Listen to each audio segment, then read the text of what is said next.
শারদাং দেবীং রামকৃষ্ণং জগদ্গুরুং পাদপদ্মে তয়ো শ্রিত্বা প্রণমামি মুহুর্মুহুঃ।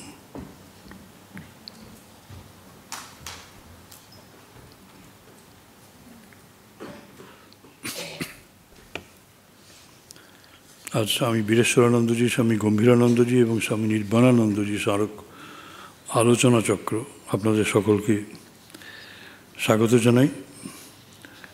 যারা শ্রোতৃবৃন্দ উপস্থিত আছেন আর আমাদের আজকে যে আলোচনা চক্রের যারা বক্তা তারা স্বামী একচিত্তানন্দ, রামকৃষ্ণ মিশন আশ্রম নরেন্দ্রপুর, আমাদের কলেজের প্রিন্সিপাল, স্বামী ভবান্তকানন্দ, আমাদের গোলপাক রামকৃষ্ণ মিশন লাইব্রেরি দেখাশোনা করছেন, স্বামী ইষ্টেশানন্দ, নরেন্দ্রপুর রামকৃষ্ণ মিশন আশ্রম, ওই বিদ্যালয়ের প্রধান শিক্ষক। এরা সবাই মিলে শ্রীরামকৃষ্ণের জীবন এবং বাণী আলোচনা করবেন, তাদেরকে আমি স্বাগত জানাই। আর স্বামী বীরেশ্বরানন্দজি প্রভু মহারাজ, রামকৃষ্ণ মঠ এবং মিশনের দশম সংঘগুরু শ্রীমৎ স্বামী বীরেশ্বরানন্দজি মহারাজ মাদ্রাজে 1892 খ্রিস্টাব্দের 31শে অক্টোবর জন্মগ্রহণ করেন। পূর্ব নাম পাণ্ডুরঙ্গ প্রভু, প্রভু মহারাজ নামেই খ্যাত। তিনি ম্যাঙ্গালোরে সরকারি মহাবিদ্যালয় থেকে FA পাস করেন এবং মাদ্রাজ প্রেসিডেন্সি কলেজে স্নাতকোত্তরে ভর্তি হন। BA পরীক্ষার পরে জনৈক বন্ধুর সৌজন্যে স্বামী বিবেকানন্দের ইংরেজি রচনাবলীর সঙ্গে পরিচিত হয়ে আইন পড়বার মাঝখানেই 1914 খ্রিস্টাব্দে বৈরাগ্যের প্রেরণায় মাদ্রাজ মঠে যোগদান করেন। মঠের তৎকালীন অধ্যক্ষ স্বামী সর্বানন্দের অনুমতিক্রমে 1916 খ্রিস্টাব্দে তিনি বেলুড় মঠে আসেন এবং স্বামী শিবানন্দজি ও স্বামী প্রেমানন্দজির সান্নিধ্য লাভে ধন্য হন এবং স্বামী প্রেমানন্দজির নির্দেশক্রমে তিনি জয়রামবাটি আসেন এবং শ্রী শ্রী মায়ের কাছে দীক্ষা নেন। দীক্ষা সেখানেই হলো। এরপর প্রভু 1917 খ্রিস্টাব্দে মাদ্রাজ মঠে ব্রহ্মচর্য ব্রতে দীক্ষিত হন। নাম হয় সিদ্ধ চৈতন্য।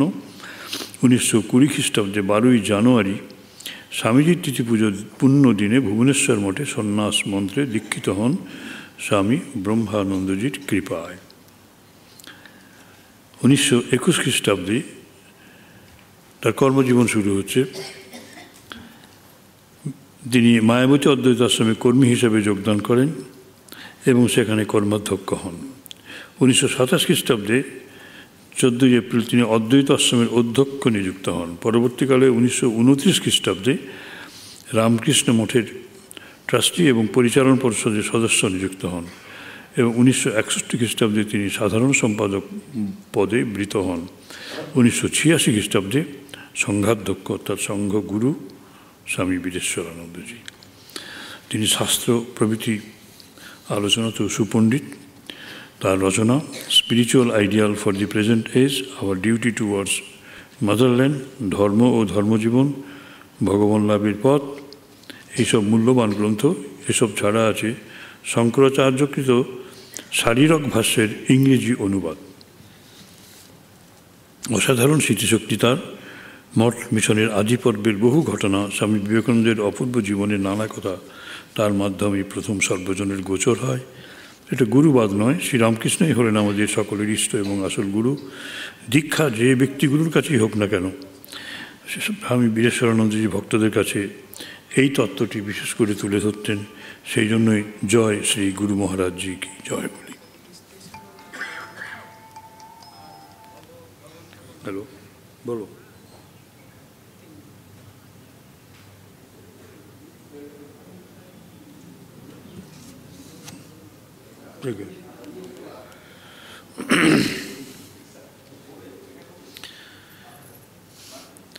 সংঘগুরু হিসাবে প্রথম দীক্ষা দেন 1966 খ্রিস্টাব্দে 31শে মার্চ এবং 1985 খ্রিস্টাব্দে অসুস্থ শরীরে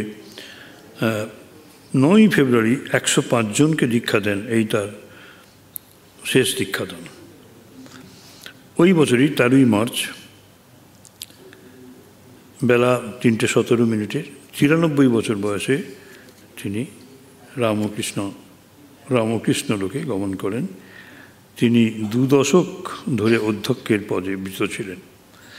শ্রী তন্ময় গুহ সরকার, শ্রীমতী প্রতিভা গুহ সরকার, শ্রীমতী রানু গাঙ্গুলি, শ্রী দীপক কুমার দাস, শ্রীমতী শিপ্রা দাস, শ্রীমতী কাকলি দাস এবং শ্রীমতী মিতালি দাস এরা এসেছেন। এদের পৃষ্ঠপোষকতায় এই স্মারক আলোচনা চক্র আয়োজিত। আমরা যাদের পৃষ্ঠপোষকতায় এই বক্তৃতা হচ্ছে তাদেরকে স্বাগত জানাই, শ্রদ্ধা জানাই। স্বামী গম্ভীরানন্দজি মহারাজ রামকৃষ্ণ মঠ মিশনের একাদশ সংঘাধ্যক্ষ শ্রীমৎ স্বামী গম্ভীর মহারাজ। পূর্ব নাম যতীন্দ্রনাথ দত্ত, অধুনা বাংলাদেশের সিলেট জেলার সাধুঘাটে গ্রামের ধার্মিক পিতামাতার কনিষ্ঠ সন্তান। 1899 খ্রিস্টাব্দে 11 জানুয়ারি তার জন্ম। পিতা দীননাথ এবং মাতা তারা সুন্দরী। ধীর স্থির শান্ত প্রকৃতির স্বামী গম্ভীরানন্দজি। তার কঠোর নিয়মানুবর্তিতা, শৃঙ্খল পরায়ণতা এবং দায়িত্ববোধ ছিল। তাকে দেখে ঘড়ি মেলানো যেত। এই অভ্যাস তার হয়েছিল তিনি যখন রেঙ্গুনে সামরিক বিভাগে অ্যাকাউন্টেন্ট ছিলেন। তার চরিত্রের বৈশিষ্ট্য নিষ্ঠা এবং সাধন ভজন। ব্রহ্মচর্য, মন্ত্রদীক্ষা এবং সন্ন্যাস দীক্ষা সবই হয় তার মহাপুরুষ মহারাজের কাছ থেকে। 1923 খ্রিস্টাব্দে ডিসেম্বরে শ্রী শ্রী মায়ের শুভ জন্মতিথি। ওই দিন তার ব্রহ্মচর্য, তার নাম হয় সৌম্য চৈতন্য। 1966 খ্রিস্টাব্দে 1966 খ্রিস্টাব্দ থেকে 1979 পর্যন্ত 13 বছর তিনি সঙ্ঘের সাধারণ সম্পাদকের দায়িত্ব, গুরু দায়িত্ব পালন করেন। তার প্রশাসনিক ক্ষমতা এবং কঠোর সন্ন্যাস জীবন এই ছিল বিশেষ দ্রষ্টব্য। 1979 খ্রিস্টাব্দ থেকে 6 বছর সঙ্ঘের সংঘাধ্যক্ষের দায়িত্ব পালন করে 1985 খ্রিস্টাব্দে 9 এপ্রিল একাদশ সংঘাধ্যক্ষ পদে বৃত হন। রামকৃষ্ণ সঙ্গে গম্ভীর মহারাজ পণ্ডিত সাধু নামে পরিচিত। রামকৃষ্ণ বিবেকানন্দ সাহিত্যে তার অবিস্মরণীয় অবদান চিরকালের জন্য অক্ষয় হয়ে আছে। অসংখ্য রচনাগুলির মধ্যে history of the Ramakrishna Math and mission, ভক্তমালিকা 2 খণ্ডে, যুগনায়ক বিবেকানন্দ 3 খণ্ডে, শ্রী শ্রী মায়ের জীবনী, এগুলি ঐতিহাসিক দৃষ্টিকোণ থেকে রামকৃষ্ণ সংঘের স্তম্ভস্বরূপ। এছাড়া ইনস্টিটিউট অফ কালচার থেকে প্রকাশিত কালচারাল হেরিটেজ অফ ইন্ডিয়ার 3য় খণ্ড এবং স্বামী বিবেকানন্দের ইংরেজি রচনাবলীর 8টি খণ্ডের তিনি সম্পাদনা করেছেন। অন্যদিকে তিনি সুবক্তা ছিলেন। তার শ্রী শ্রী মায়ের অনন্য সাধারণ জীবনীটি পড়ে বহু পাঠক তাকে প্রশ্ন করতেন, মহারাজ আপনি কি মাকে দর্শন করেছেন? কারণ মায়ের দর্শন ছাড়া তো এরকম বই রচনা অসম্ভব। প্রথম মহারাজ উত্তর দিতেন, এই কাজ করে আমি খুব আনন্দ পেয়েছি, তৃপ্তি পেয়েছি। পরে বলতেন, আমি মাকে চর্মচক্ষে দেখিনি, তাকে স্থূল শরীরে দর্শন করিনি। তারপর নিজের হৃদয়ে হাত দিয়ে বলতেন, এখানে দর্শন করেছি। 1988 খ্রিস্টাব্দের 27 ডিসেম্বর 89 বছর বয়সে তিনি শ্রীরামকৃষ্ণ লোকে মিলিত হন। স্বর্গীয় নমিতা ঘোষ সেনগুপ্ত, শ্রীমতী অরুণা চক্রবর্তী এবং শ্রী মৃণালকান্তি চক্রবর্তীর পৃষ্ঠপোষকতায় এই স্মারক আলোচনা চক্র আয়োজিত। তা শ্রীমতী অরুণা চক্রবর্তী, মৃণাল চক্রবর্তী এসে থাকলে নিশ্চয়ই আমি তাদের সারস অভ্যর্থনা জানাই, নমস্কার জানাই। এবং স্বামী নির্বাণানন্দজি মহারাজ শ্রীরামকৃষ্ণ সঙ্গে ঠাকুরের পার্শ্বদ সন্ন্যাসীদের পরেই যাদের সশ্রদ্ধ চিত্তে স্মরণ করা হয়, স্বামী নির্বাণানন্দজি তাদেরই অন্যতম। তার জন্ম 1890 খ্রিস্টাব্দে অধুনা বাংলাদেশের পালং জেলার তুলাসার গ্রামে। পূর্ব নাম গিরীন্দ্র কুমার সেন, ডাকনাম সূর্য। পিতা কৃষ্ণকমল সেন, মাতা রেবতী। তার মধ্যে ছিল দেশপ্রেম, ধর্মভাব, ত্যাগ এবং সেবা। 1912 খ্রিস্টাব্দে গৃহত্যাগ করে কাশীর অদ্বৈত আশ্রমে উপস্থিত হন। সেখানে স্বামী তুরিয়ানন্দজি তাকে কাশী সেবাশ্রমে রাজা মহারাজ অর্থাৎ স্বামী ব্রহ্মানন্দজির কাছে নিয়ে যান। মহারাজের অনুমতি নিয়ে তিনি সেবাশ্রমে ব্রহ্মচারী হিসাবে যোগদান করেন। কিছুদিনের মধ্যে রাজা মহারাজ তাকে মন্ত্র দীক্ষা দেন শ্রী শ্রী মা সেই সময়তে কাশীধামে তার পুণ্য দর্শনের মাধ্যমে সূর্য মহারাজের সাধু জীবন সূচনা হলো। এই দেখুন, শ্রী শ্রী মা যেখানে উপস্থিত আছেন সেখানে রাজা মহারাজের কাছে দীক্ষা নেওয়া হচ্ছে। এটা আশ্চর্য লাগে আমাদের। 1914 খ্রিস্টাব্দে রাজা মহারাজ তাকে ব্রহ্মচর্যব্রতে দীক্ষা দেন, নাম হয় ব্রহ্মচারী বিভু চৈতন্য। সেই বছরই মহারাজ তাকে সন্ন্যাস দেন, নাম হয় নির্বাণানন্দ। তা 1922 খ্রিস্টাব্দে মঠ কর্তৃপক্ষ তাকে ভুবনেশ্বর মঠে অধ্যক্ষের পদে নিযুক্ত করেন। প্রায় 4 বছর তিনি এই মঠের অধ্যক্ষ ছিলেন। 1926 খ্রিস্টাব্দে সূর্য মহারাজকে বেলুড় মঠের ম্যানেজারের পদে নিযুক্ত করা হয়। 1929 খ্রিস্টাব্দে তিনি রামকৃষ্ণ মঠের ট্রাস্টি এবং রামকৃষ্ণ মিশনের পরিচালক মণ্ডলীর সদস্য হন। 1944 খ্রিস্টাব্দে তিনি মঠ মিশনের কোষাধ্যক্ষ হন। ত্রাণের কাজে স্বামী নির্বাণানন্দজির বিশেষ আগ্রহ এবং দক্ষতা ছিল। তিনি মেদিনীপুর, উত্তর বিহার, পশ্চিমবঙ্গ এবং উড়িষ্যাতে কয়েকটি বড় রিলিফের কাজ পরিচালনা করেন। 1956 খ্রিস্টাব্দে স্বামী নির্বাণানন্দজি স্বামী মাধবানন্দজির সঙ্গে 3 মাসের জন্য আমেরিকা, ইংল্যান্ড এবং ফ্রান্সের শাখা কেন্দ্রগুলি দর্শন করেন। 1965 খ্রিস্টাব্দে মঠ মিশন কর্তৃপক্ষ স্বামী নির্বাণানন্দজিকে দীক্ষাদানের বিশেষ ক্ষমতা দান করেন। এরপরে 1966 খ্রিস্টাব্দে তিনি মঠ মিশনের সহ অধ্যক্ষের পদে অভিষিক্ত হন। 1984 খ্রিস্টাব্দে স্বামীজি নির্বাণানন্দ ইহলোক ত্যাগ করে শ্রীরামকৃষ্ণ চরণাশ্রয়ে চিরকালের জন্য চলে যান। এই আলোচনা চক্র, স্মারক আলোচনা চক্র শ্রীমতী জয়িতা লাল তার পৃষ্ঠপোষকতায় আয়োজিত। আমার মনে হয় শ্রীমতী লাল এখানে উপস্থিত আছেন, আমি তাকে শ্রদ্ধা শুভেচ্ছা জানাই। আর আগেই বলেছি, এই 3 জন বীরেশ্বরানন্দজি, গম্ভীরানন্দজি এবং স্বামী নির্বাণানন্দজি স্মারক আলোচনা চক্রে অংশগ্রহণ করছেন একচিত্তানন্দ, ভবান্তকানন্দ, ইষ্টেশানন্দ।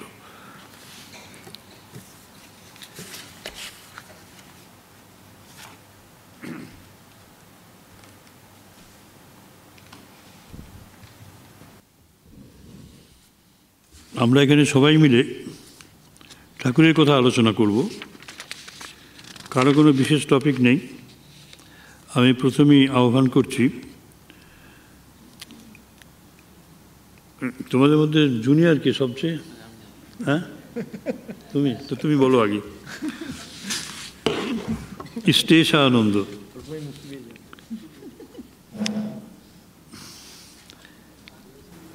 ইষ্টেশানন্দজি সন্দীপন মহারাজ মালদা রামকৃষ্ণ মিশনের ছাত্র, নরেন্দ্রপুর কলেজের ছাত্র, তারপর আমাদের নরেন্দ্রপুর বিদ্যালয়ের প্রধান শিক্ষক।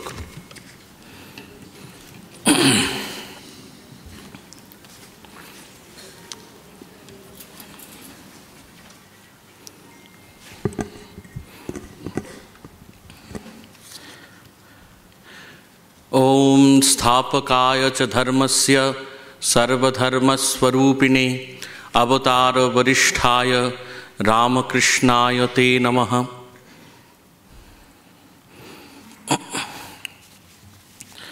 मंचे उपविष्ट आছেন रामकृष्ण मिशन इन्स्टिट्यूट अफ कल्चारेर पूजनीय सम्पादक श्रीमद स्वामी सुपर्णानंदजी महाराज। महाराज के आभूमि प्रणाम निवेदन करी। व्यक्तिगतभावे नरेंद्रपुर आवासिक महाविद्यालये पढ़ार जन्य महाराज आमार प्रिंसिपल महाराज छिलेन। महाराज के आभूमि प्रणाम जानाई। उपस्थित आছেন रामकृष्ण मिशन आवासिक महाविद्यालय नरेंद्रपुरेर बर्तमान अध्यक्ष, बर्तमान प्रिंसिपल पूजनीय स्वामी एकचित्तानंदजी महाराज। महाराज के प्रणाम निवेदन करी। उपस्थित आছেন এই इन्स्टिट्यूट अफ कल्चारेर भवान्तकानंदजी महाराज। पूजनीय महाराज के प्रणाम जानाई। आपनारा जारा प्राज्ञ व्यक्तिवर्ग सुधीमंडली एखाने उपस्थित आছেন, आपनादेर सकलके यथायोग्य स्थाने श्रद्धा नमस्कार कृतज्ञता निवेदन करी। आमरा विगत 12 मार्च भगवान श्री श्री रामकृष्ण देवेर पूर्ण आविर्भाव तिथि उद्यापन करेছি।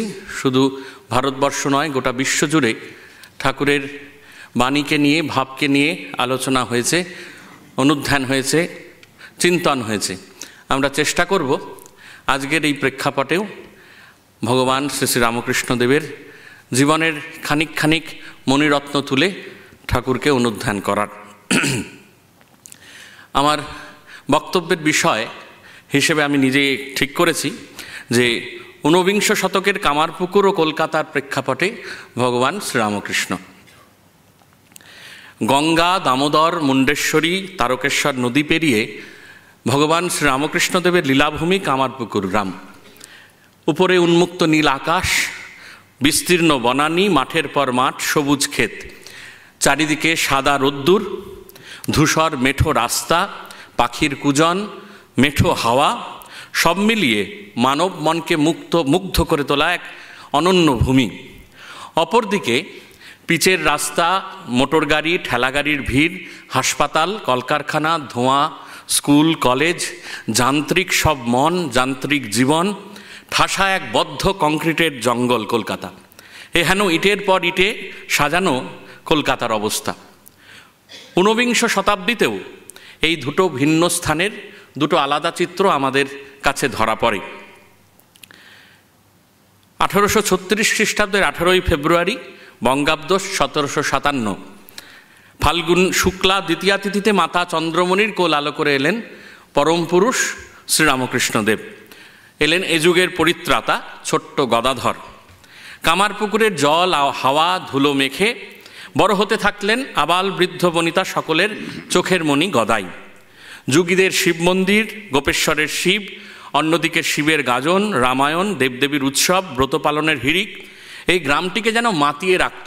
12 মাসে 13 পার্বণের ঠিক ঠিক গ্রাম কামারপুকুর।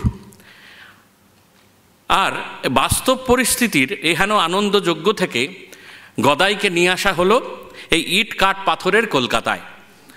রঘুবীরকে প্রণাম করে চন্দ্রমণি দেবীর পদধূলি মস্তকে নিয়ে দাদা রামকুমারের হাত ধরে ছোট্ট গদাই, 17 বছরের গদাই উপস্থিত হলেন কলকাতায়, উঠলেন ঝামাপুকুরের টোলে। দাদা রামকুমার যে উদ্দেশ্য নিয়ে গদাইকে কলকাতায় এনেছিলেন সেই চালকলা বাধা বিদ্যায় কিন্তু গদাধরের একেবারেই মতি ছিল না।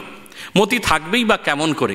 আমরা কয়েক দশক পরেই দেখব সাধন ভূমিতে উত্তীর্ণ হয়ে এক নতুন সংস্কার ভূমি তৈরি করলেন এই কলকাতায়। কে? স্বয়ং ভগবান শ্রীরামকৃষ্ণ নিজেই বললেন, ঈশ্বরলাভী মনুষ্য জীবনের একমাত্র উদ্দেশ্য পেটের খোঁজে নয়, আপামর ভক্ত সাধারণের মধ্যে এই ভাগবত প্রবাহ বইয়ে দেওয়ার জন্যই গদাধরের সুদূর কামারপুকুর থেকে কলকাতায় আগমন। আমাদের বুঝতে অসুবিধে হয় না। কথামৃতে আমরা পাই শ্রী শ্রী ঠাকুর শ্রীমকে একদিন বলছেন, কি বলছেন? বলছেন, সেদিন কলকাতায় গেলুম, গাড়িতে যেতে যেতে দেখলুম জীবের সব নিম্ন দৃষ্টি, সবাইয়ের খালি পেটের চিন্তা, সব পেটের জন্য দৌড়চ্ছে। কলকাতা নিবাসী লোকেদের এই নিম্ন দৃষ্টিকে ঊর্ধ্বমুখী করে তোলার জন্য ঠাকুরকে আমরা দেখেছি। কোথায় দেখেছি? দেখেছি মা ভবতারিণীর মন্দিরে মায়ের সঙ্গে কলহ করতে। মাকে অভিযোগের সুরে ঠাকুর বলতেন, কি বলতেন? বলতেন, যত সব এঁদো লোককে এখানে আনবি, এক সের দুধে একেবারে বাঁশের জাল দিয়ে ফু ঠেলতে ঠেলতে আমার চোখ গেল, হাড় মাটি হলো। ভালো লোক সব নিয়ে আয়, যাদের দু একটা কথা বলে দিলেই চৈতন্য হয়ে যাবে। ঠাকুর আসলে জাগতিক বিষয়ে বিমুখ ছিলেন। ঠিক এই রকমের ঘটনা আমরা কামারপুকুরে পাবো। কীরকম ঘটনা? হালদার পুকুরের কাছাকাছি শ্রীরামকৃষ্ণ তখন ছোট্ট গদাই অবস্থান করছেন। সেখানে হালদার পুকুরে রমণীরা স্নানে রত। স্বাভাবিকভাবে একত্রে যখনই রমণীরা হয়েছে তারা সব নিজেরা কথা বলছেন। কি কথা বলছেন? নিজেদের সাংসারিক বিষয়ের গল্প করছেন। গল্পগুলো কীরকম? বলছেন, লেজাটা ঝোলে দিলাম, মুড়োটা শাকে দিলাম ইত্যাদি। শুনে ঠাকুর তাদের বললেন, হ্যাঁ গা, শুধু লেজা মুড়ো চাকা এসব করবে না ভগবানের নাম করবে? ঠাকুর ধরিয়ে দিলেন কামারপুকুরের ছোট্ট গদাই এই হালদার পুকুরে এই কামারপুকুরের রমণীদের যেন শিক্ষা দিলেন যে কি করে জীবন যাপন করতে হবে। অবতার পুরুষ শ্রীরামকৃষ্ণদেবের পিতামাতা ছাড়াও তার জীবনে অন্যান্য যারা সহচর ছিলেন তাদেরও ভূমিকা ছিল অবিস্মরণীয়। এ প্রসঙ্গে সুখলাল গোস্বামীর কথা আমরা ধরে নিতেই পারি। রামকৃষ্ণদেবের পিতা ক্ষুদিরাম চট্টোপাধ্যায় দেড়ে গ্রামের 150 বিঘা জমি ছেড়ে এলেন স্ত্রী পুত্র সন্তানের হাত ধরে। কোথায় এলেন? এলেন কামারপুকুরে তারই দেওয়া জমিতে পদার্পণ করলেন। আর সংসার যাত্রা নির্বাহের জন্য ক্ষুদিরাম চট্টোপাধ্যায় কি করলেন? তারই দেওয়া 1 বিঘা 10 ছটক জমি দিয়ে কাজকর্ম চাষবাস শুরু করলেন। কে দিলেন সেই অন্তরঙ্গ বন্ধু শুকলাল গোস্বামী। আমরা দেখব সেই শুকলাল গোস্বামীর দেওয়া একখণ্ড ভিটেতেই জন্ম নিলেন এ যুগের যুগাবতার শ্রীরামকৃষ্ণ, যিনি ধন্য করলেন শুধু কামারপুকুরকে নয়, সমগ্র জগৎকে। ঠিক একইভাবে বলতে পারি, দাদা রামকুমারের হাত ধরে কলকাতায় আসা সেদিনের সেই 17 বছরের গদাধর চট্টোপাধ্যায় রানী রাসমণির ইচ্ছায় ও জামাতা মথুরামোহনের সহযোগিতায় হয়ে উঠলেন শ্রী শ্রী ভবতারিণীর মন্দিরের মূল পূজারী। এই অখ্যাত গ্রামের ব্রাহ্মণ পুরোহিত ওই কৈবর্তের মন্দিরের মৃন্ময়ী মাকে, চিন্ময়ী মাতে রূপান্তরিত করলেন, যার হাতের ছোঁয়ায় শতসহস্র শতাব্দীর সংস্কার সাধনার পীঠস্থান হয়ে উঠল কলকাতার অনতদূরের দক্ষিণেশ্বর। শৈশবে গদাইয়ের কামারপুকুরের অনেকের সঙ্গে বন্ধুতা গড়ে উঠেছিল। তার মধ্যে অন্যতম গয়া বিষ্ণু। কত লীলা খেলা, পাঠাভ্যাস, আহার বিহার তাদের দিন কেটেছে ইয়ত্তা নেই। সঙ্গীতে, অভিনয়ে গদাধরের অপরিসীম পারদর্শতা, অসাধারণ দক্ষতা দেখে গয়া বিষ্ণু, গঙ্গা বিষ্ণু, শ্রীরাম মল্লিক প্রমুখেরা গদাধরকে কেন্দ্র করে একটা যাত্রা দল খুলে ফেললেন। সেই যাত্রা দলে গদাধর অভিনয় করতেন, কখনো শ্রীকৃষ্ণের অভিনয়, কখনো চৈতন্যের অভিনয়। কে করছেন ছোট্ট গদাই। গদাধর মেয়েদের সঙ্গেও, কামারপুকুরের মেয়েদের সঙ্গেও খেলাধুলো করতেন। ঘুষিম খেলার সাথী ছিলেন গুষি নাপিতিনী। কুঞ্জ কর্মকার, কামারপুকুরের কুঞ্জ কর্মকার ছিলেন গদাধরের তাসের সঙ্গী। ধীরে ধীরে পাঠশালাতেও তাদের যাত্রা দলের অভিনয় শুরু হলো। সকলেই বালক গদাধরের অসাধারণ অভিনয় দক্ষতায় আকৃষ্ট হলেন এবং প্রশংসায় পঞ্চমুখ হয়ে উঠলেন। সহপাঠী, সহচর, স্যাঙাত যাদের সঙ্গে গদাধরের শুধু লীলা খেলাই করেননি, অকৃপণ হস্তে তাদের আশীর্বাদও করেছেন। যাত্রা দলে একবার শ্রীকৃষ্ণরূপী গদাধর যখন রাধা রাধা বলে জ্ঞান হারালেন, তখন শ্রীনাথ বাগদি তাকে কাঁধে করে নিয়ে এসে ভূতির খালের ধারে সেবা যত্ন করলেন এবং গদাধরের ধীরে ধীরে জ্ঞান ফিরে এলো। আমরা দেখব পরবর্তীকালে গদাধর জগন্মাতার কাছে সেই শ্রীনাথ বাগদির আমৃত্যু নিরোগ থাকার জন্য প্রার্থনা জানিয়েছিলেন। বাস্তবিকই শ্রীনাথ বাগদি পরমায়ু লাভ করেছিলেন। ঠিক এই রকমই একটি ঘটনার পুনরাবৃত্তি আমরা দেখছি কলকাতার কালীবাড়িতে। কালীবাড়িতে রসিক ম্যাথর নামে এক ব্যক্তি কালীবাড়ির নালা নর্দমা পরিষ্কার করলেও ঠাকুরের চরণে ছিল তার অপরিসীম শ্রদ্ধা। রোজই দূর থেকে ঠাকুরকে দেখত আর ভাবত, আমি কি এমন পাপ করেছি যে ওর কাছে যেতে পারি না। তার কাছে কত পাপি তাপি যাচ্ছে, সবাইকে তিনি উদ্ধার করছেন। আমার কি দুর্ভাগ্য, দক্ষিণেশ্বরে বাস করেও তার চরণ ধুলা নিতে পারি না। মনের ভিতর ঝড় বয়ে যেত, প্রাণে শান্তি ছিল না। অবশেষে একদিন সেই শুভ মুহূর্তের উদয় হলো। একদিন ঠাকুর ঝাউতলা থেকে নহবতের দিকে আসতেই রসিক আমার কি হবে গো বলে ঠাকুরের পা দুখানি জড়িয়ে ধরলেন। পরের দৃশ্যে আমরা দেখব ঠাকুরের সমাধি হয়ে গেল, বহুক্ষণ কেটে গেল। রসিক চোখের ঝলে ঠাকুরের পা ধুইয়ে দিল। একটু একটু করে রসিকের সমস্ত গ্লানি, সমস্ত জ্বালা যেন ধুয়ে যাচ্ছে। ঠাকুর সমাধি থেকে নেমে রসিকের মাথায় হাত দিয়ে বলছেন, তোর সব হয়ে গেল, ভয় নেই, মৃত্যুর সময় আমার দেখা পাবি। এই প্রসঙ্গে আমাদের মনে পড়ে যায় আরেক প্রেমাবতরের কথা, যিনি মুক্তকণ্ঠে ঘোষণা করেছিলেন, বলেছিলেন, চণ্ডালোপি দ্বিজশ্রেষ্ঠ হরিভক্তি পরায়ণ। আমাদের যুগাবতার প্রাণের ঠাকুর ঠিক সেই নিদর্শন রেখে গেলেন। কামারপুকুর ছেড়ে কলকাতা যাবার সময় আমরা দেখি কামারপুকুরের নিবাসী বৃদ্ধ চিনু শাখারি, যিনি বালক গদাধরের চেয়ে বয়সে প্রায় অনেক বছরের বড়, সেই তিনি ছোট্ট গদাধরের দিব্য ভাব ও ঐশ্বরিক শক্তিতে মুক্ত হয়েছিলেন। গদাধরকে তিনি দেখে মনে করতেন স্বয়ং ভগবান শ্রী চৈতন্যদেব যেন পুনরায় আবির্ভূত হয়েছেন। বালক গদাইতে তিনি অত্যন্ত খাওয়াতে ভালোবাসতেন। এরূপ গদাধর যখন কামারপুকুর ছেড়ে যাচ্ছেন, তখন বৃদ্ধ শাঁখারি পরিপাটি করে মালা গেঁথে তাকে পরিয়ে ইষ্ট পাদপদ্ম বন্দনা করেছেন। সরল বিশ্বাসী চিনুর ভক্তি ভালোবাসার কথা শ্রী শ্রী ঠাকুর বারবার উল্লেখ করেছেন, তার মঙ্গল প্রার্থনা করেছেন। পরবর্তীকালে যখনই ঠাকুর কলকাতা থেকে কামারপুকুরে গেছেন, তখনই চিনু শাঁখারির সাথে পূর্ব সম্পর্ক বজায় রেখে কথা বলেছেন। পাশাপাশি দেখব এই পতিত পাবন ঠাকুর, কপালমোচন ঠাকুর, কর্মনাশা শ্রীরামকৃষ্ণ কলকাতার ঈশ্বর বিমুখ লোকেদেরও কিন্তু মঙ্গল চিন্তা করতেন। কি করতেন? কলকাতার লোকেরা যখন দক্ষিণেশ্বরে যেতেন, ঠাকুর খুব যত্ন করতেন, নানানভাবে তাদের আপ্যায়ন করতেন, জিজ্ঞাসা করতেন, পান খাবেন? পান না খেলে বলতেন, তামাক খাবেন? অর্থ সম্বলহীন ঠাকুর কলকাতার ভক্তরা এলে কখনো জলযোগ না করিয়ে ছাড়তেন না। কথামৃতে আমরা একটা ছোট্ট ঘটনা পাই। কেশব বলছেন সহাস্যে, আজও কি মুড়ি? শ্রীরামকৃষ্ণ বলছেন, হৃদু জানে। তারপর পাতা পড়িল, প্রথমে মুড়ি, তারপর লুচি, তারপর তরকারি। সকলের খুব আনন্দ, হাসাহাসি। সব শেষ হইতে রাত 10টা বাজিয়া গেল।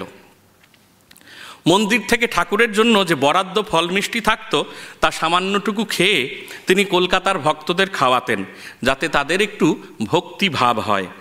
ঠাকুরের দর্শন ছিল ভক্ত, ভাগবত, ভগবান 3 এক। তাই ভক্ত সেবা মানে ভগবানের সেবা। তাই আমরা দেখব মদ্যপ গিরিশকে তিনি নিজে হাতে পায়েস খাইয়ে দিচ্ছেন। আরও কি দেখব কাশীপুরে অত্যন্ত অসুস্থ অবস্থায় প্রায় মেঝেতে হামাগুড়ি দিয়ে জলের কুজো থেকে গ্লাসে জল ভরে গিরিশকে খাওয়াচ্ছেন স্বয়ং শ্রী শ্রী ঠাকুর। সাধন পর্ব শেষ করে শ্রীরামকৃষ্ণ ভাগ্নের হৃদয়কে নিয়ে কামারপুকুরে ফিরে এলেন। সেবারে গঙ্গা বিষ্ণুর পুত্রের প্রাণ সংশয় দেখা দেয়। পুত্রের প্রাণ রক্ষার্থে কুলকিনারা না দেখে গঙ্গা বিষ্ণু কী করলেন? ঠাকুর শ্রীরামকৃষ্ণের শরণাপন্ন হলেন। বাল্যবন্ধুর এহেন তীব্র প্রার্থনা দেখে ঠাকুর শ্রী শ্রী মায়ের কাছে তার পুত্রের রোগের উপশমের জন্য প্রার্থনা করলেন। বলা বাহুল্য, আশ্চর্যজনকভাবে 3 দিনের মধ্যে মরণাপন্ন পুত্রটি আরোগ্য লাভ করে সুস্থ হয়ে উঠল। জীবের দয়ায় কাতর শ্রী শ্রী ঠাকুরের এই অযাচিত কৃপা আমরা লক্ষ্য করব আবার কলকাতায়। কোথায়? দক্ষিণেশ্বর নিবাসী শেখ আব্দুল শোভানের মৃত্যু পথগামী পুত্রের ক্ষেত্রেও। পেশায় দর্জি শেখ শোভানের ছেলের একেবারে অন্তিম অবস্থা। শোভানের আরও 2টি কন্যা সন্তান ছিল, তাদের মৃত্যু হয় এবং পরবর্তীতে এই পুত্র সন্তানই একমাত্র সম্বল। এই শোভানের ছেলের কবিরাজ জবাব দিয়েছে, আর কোনো আশা নেই। ছুটলেন সোজা দক্ষিণেশ্বর মন্দিরের ঠাকুরের কাছে, গলায় কাতর আরতি, আমার ছেলেটিকে বাঁচান। করুণাময় শ্রী শ্রী ঠাকুর মুসলমান দর্জি শোভানের পর্ণ কুটিরে গিয়ে কঙ্কালসার শোভানের ছেলের মাথা স্পর্শ করলেন। মরণাপন্ন শিশুপুত্র আরোগ্য লাভ করল। কামারপুকুরের বাল্যবন্ধু ভূতনাথ বারুই পরিণত বয়সে মদ্যপানের নেশা শুরু করে। শুধু নেশা করে নয়, তার স্ত্রীকে নেশা করে প্রহার করতেও ছাড়ত না। ভূতনাথের স্ত্রী একবার ঠাকুরকে কাছে পেয়ে এ সকল কথা নালিশ করে। ঠাকুর ভূতনাথকে ডেকে বলেন, ভূত, তোর নেশাটাকে খেয়ে নিলুম। বাস্তবিকই সেই দিনের পর থেকে চিরকালের জন্য ভূতর মদ্যপানের নেশা চলে গিয়েছিল। পাশাপাশি আমরা দেখব কলকাতার শহরের বিহারি মাতাল, যিনি ওভারসিয়ারের চাকরি করতেন, বিহারি মাস্টারমশাইয়ের ছাত্র ছিলেন। বিহারি মাতাল মাইনের সবকটি টাকাই নেশার পেছনে ব্যয় করতেন। তাকেও ঠাকুর কিভাবে সহপথে ফিরিয়ে এনে জীবনের দিশা দেখিয়েছিলেন সে কথা মোটামুটিভাবে আমরা অনেকেই জানি। কামারপুকুরে ক্ষুদিরামের বাড়ির কাছে হালদার পুকুর, একটা বিরাট পুষ্করিণী। আপনারা সবাই যারা কামারপুকুর গেছেন দেখেছেন, আজও সেটি বিদ্যমান। গ্রামের স্ত্রীলোকেরা স্নানের জন্য সেখানে একটি নির্দিষ্ট ঘাটে আসতেন। গদাধর কয়েকজন বন্ধুকে নিয়ে, ছোট্ট গদাধর লম্ফঝম্প করতেন সেখানে। ছোট্ট গদাধর একবার এই লম্ফঝম্প করতে গিয়ে বিষম গোলমাল আরম্ভ করল। বিরক্ত হয়ে কয়েকজন বর্ষীয়সী রমণী গদাধরের ওই আচরণ দেখে নিরস্ত করতে তিরস্কার করলেন এবং স্নানরতা স্ত্রীলোকদের না দেখার নির্দেশ দিলেন। কিন্তু ফল হলো অন্যরূপ। গদাধর গাছের আড়ালে থাকতেন। 3 দিন স্নানরত মহিলাদের প্রত্যক্ষ করলেন, কিন্তু তার মনে কোনো বিকার ঘটল না। সে কথা গদাধর সরল মনে রমণীদেরও জানিয়ে দিলেন, আর তারা হাসতে হাসতে মা চন্দ্রমণিকেও নালিশ করলেন। কি হলো? চন্দ্রমণি মিষ্টি কথায় গদাধরকে বললেন, ওই রকম করলে তোমার কিছু হয় না জানি বাবা, কিন্তু মেয়েরা নিজেদের বিশেষ অপমানিত মনে করেন। তারা আমার মতো, তাদের অপমান করলে আমাকে অপমান করা হয়। অতএব আর কখনোই ওইভাবে সম্মানের হানি করো না, তাদেরও আমার মনে কষ্ট দেওয়া কি ভালো? সুখদেব সম শ্রী শ্রী ঠাকুর এই গর্ভধারিণীর কাছে প্রাথমিকভাবে সমস্ত নারীর মধ্যেই এই মাতৃদর্শনের শিক্ষা লাভ করলেন। আমরা পরবর্তীতে লীলা প্রসঙ্গে পাই, লীলা প্রসঙ্গকার শারদানন্দজি লিখছেন, কি লিখছেন? বলছেন, ঠাকুর বলছেন, একদিন কালীঘরে আসনে বসে আছি, বসে মাকে চিন্তা করছি, কিছুতেই মার মূর্তি মনে আনতে পারলুম না। তারপর দেখি কি, রমণী বলে একটি বেশ্যা ঘাটে চান করতে আসতো, তার মতো হয়ে পূজার ঘটের পাশ ঘেঁষে উঁকি মারছে। দেখে আমি হাসি আর বলি, ও মা, তোর আজ রমণী হতে ইচ্ছে হয়েছে? তা বেশ, আজ ওই রূপেই পূজা নেই। কামারপুকুরের ছোট্ট গদাইয়ের শিক্ষা দক্ষিণেশ্বরেও কিন্তু একই রকমভাবে বিদ্যমান ছিল। আর তার পরবর্তীকালের শিক্ষায় এই জগৎময় এই মাতৃদর্শনের কথা ঠাকুর প্রত্যেক যুবক ভক্তদের, ত্যাগী ভক্তদের, গৃহী ভক্তদের হাতে ধরে শিখিয়েছিলেন। এই রকম করেই ঠাকুর বুঝিয়ে দিয়েছিলেন তিনি সব। অনেক সাধারণ নারী শ্রীরামকৃষ্ণের অযাচিত কৃপায় ধন্য হয়েছেন কলকাতায়। তখনকার মহিলা সমাজে যে সকল কাজ অতি সাহসিকতার বলে গণ্য হতো, সে সকল কাজও তারা তাঁর আদেশে অনায়াসে করতে পারতেন। যারা কোনোদিন পালকি ভিন্ন কখনো রাস্তায় নামেননি, সেই মায়েরা, অন্তঃপুরচারিণীরা দিনের বেলায় সদর রাস্তা দিয়ে হেঁটে গঙ্গা তীর পর্যন্ত এসে আবার দক্ষিণেশ্বরে গেছেন। পরবর্তীকালে তাদেরই আরেকজন বলছেন এক কৃপা আমরা তার কাছ থেকে পেয়েছি, সে কি টান, কেমন করে যে আমরা সব যেতুম করতুম তা আমরাই জানি না, এখনও বুঝি না। কই এখন তো সেরকম করে কোথাও হেঁটে হেঁটে বলা নেই কওয়া নেই, অচেনা লোকের বাড়িতে সাধু দেখতে যাচ্ছি বা ধর্মকথা শুনতে যেতে পারিনি। সে যার শক্তিতে করতুম তার সঙ্গেই গিয়েছে, তাকে হারিয়ে এখন কেন যে বেঁচে আছি তাও জানি না। ঠিক এই রকমের ভালোবাসাই পেয়েছেন কামারপুকুরের মায়েরাও। কামারপুকুর নিবাসী সীতারাম পাইনের স্ত্রী ও কন্যারা অনায়াসে গদাধরের কাছে আসতেন। গদাধরও অবলীলাক্রমে তাদের বাড়িতে যাতায়াত করতেন। সীতানাথ সহ বাড়ির মেয়েরাও গদাধরকে অত্যন্ত স্নেহ করতেন এবং তার সাধু প্রকৃতি ও আধ্যাত্মিক ভাবকে অত্যন্ত শ্রদ্ধার চোখে দেখতেন। সীতানাথ পাইনের মেয়ে রুক্মিণীর কথা অনুসারে গদাধর বাল্যকাল হইতেই আমাদের সঙ্গে খেলাধুলো করতেন। তৎকালীন সমাজে কামারপুকুরে ব্রাহ্মণদের বাগদিপাড়ায় যাওয়ার রেওয়াজ একেবারে ছিল না। বাগদিরা সমাজে ব্রাত্য, অস্পৃশ্য, নীচ জাতি। গদাধরের বাল্যসখা শ্রীনাথ বাগদির কথা বলছিলাম। শ্রীনাথ বাগদির বাবার মৃত্যু সময়ে গীতা শোনার ইচ্ছা হয়। অনেক অনুরোধ সত্ত্বেও বাগদিপাড়ায় কোনো ব্রাহ্মণ তাদের বাড়িতে যেতে রাজি হননি। এই কথা শুনে গদাধর সানন্দে রাজি হয়ে মুমূর্ষু বৃদ্ধকে গীতা শুনিয়ে ওপারের তরিতে পৌঁছে দেন। ঠিক সেই সময়ে দাঁড়িয়ে দেখব কলকাতায় ভগবান শ্রী শ্রী রামকৃষ্ণ দেব নিজে যাচ্ছেন কোথায়? নাট্য দর্শনে, থিয়েটারে। তৎকালীন সময়ের যারা বিদ্বজ্জন তাদের এ বিষয়ে অনেক বারণ ছিল। অবতার পুরুষ শ্রীরামকৃষ্ণ কোনো বারণ মানলেন না। শ্রীরামকৃষ্ণ সেই থিয়েটারে বসেই প্রহ্লাদ চরিত্র ও চৈতন্যলীলার অভিনয় শুধু দেখলেনই না, তাদের কৃপা ভরে আশীর্বাদ করলেন। আমরা জানি বিনোদিনীর অভিনয়ের উৎকর্ষতা শ্রী শ্রী ঠাকুরকে মুগ্ধ করেছিল, তাই তিনি বিনোদিনীকে মাথায় হাত দিয়ে আশীর্বাদ করেছিলেন। বিনোদিনী দাসী পরবর্তীতে তার জীবনী গ্রন্থে লিখছেন জগৎ যদি আমায় ঘৃণার চক্ষে দেখেন তাতেও আমি ক্ষতি বিবেচনা করি না, কেননা আমি জানি যে পরমারাধ্য পরম পূজনীয় ভগবান রামকৃষ্ণ দেব আমায় কৃপা করিয়াছিলেন। শ্রী শ্রী ঠাকুর যেমন কামারপুকুরে ভক্তি, প্রেম, আশীর্বাদ অকাতরে বিলিয়েছেন, কলকাতাতেও তার ব্যর্থ হয়নি, বরং কলকাতায় তার আশীর্বাদ যেন সমুদ্র সমান। লাটু মহারাজ তার স্মৃতি কথায় বিবৃত করেছেন। লাটু মহারাজ বলছেন, একদিন ঠাকুর যদুবাবুকে বললেন, কি বললেন? বললেন এখানকার জন্য, অর্থাৎ ইহলোকের জন্য তো অনেক সংগ্রহ করেছো, পরকালের জন্য কি জোগাড় যন্ত্র কিছু করলে? এ কথা শুনে যদুবাবু বললেন, পরকালের কাণ্ডারি তো তুমি আছো ছোট ভট্টাচ, শেষের দিনে তুমি আমায় পার করবে সেই আশায় তো বসে আছি।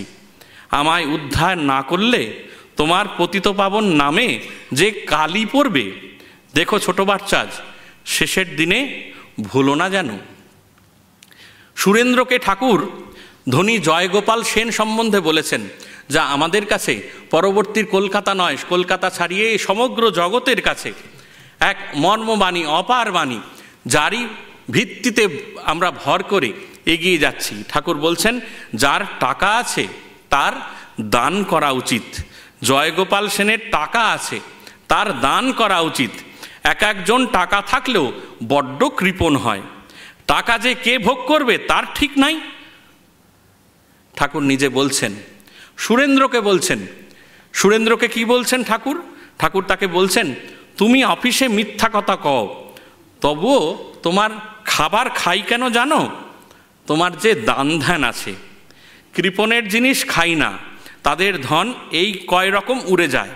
এই মামলা মোকদ্দমায়, 2 চোরে ডাকাতে নিয়ে যায়, 3 ডাক্তার খরচে চলে যায়, আর 4 আবার বদ ছেলেরা সেই সব টাকা উড়িয়ে দেয়।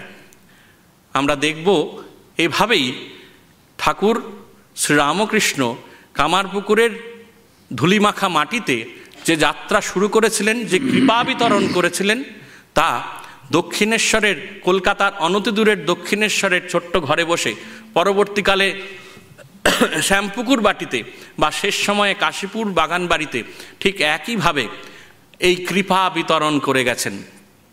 আমাদের শুনতে বড্ড, বলতে ভারী ভালো লাগে। ঠাকুর এই কলকাতার মথুরামোহনকে নিয়ে যখন গেলেন দেওঘরের পথে, ঠাকুরই প্রথম ওই ধর্মঘটের সূচনা করলেন। বসে পড়লেন রাস্তায়, বললেন, কিছুতেই যাব না যদি না ওই মানুষগুলোকে এক মাথা তেল দাও আর কাপড় দাও। আর কি করলেন? নিঃশব্দ বিপ্লব করলেন। দক্ষিণেশ্বরের ওই ছোট্ট ঘরে বসে এই নিঃশব্দ বিপ্লব করেছিলেন। মিছিলে হাঁটেননি, স্লোগান দেননি, প্রচার করেননি, কিন্তু ছোট্ট ঘরে বসে নিঃশব্দ বিপ্লব করেছিলেন। আর সেই বিপ্লবের ভিত্তিভূমি ছিল সেই ধুলোমাখা উদার আকাশের কামারপুকুর।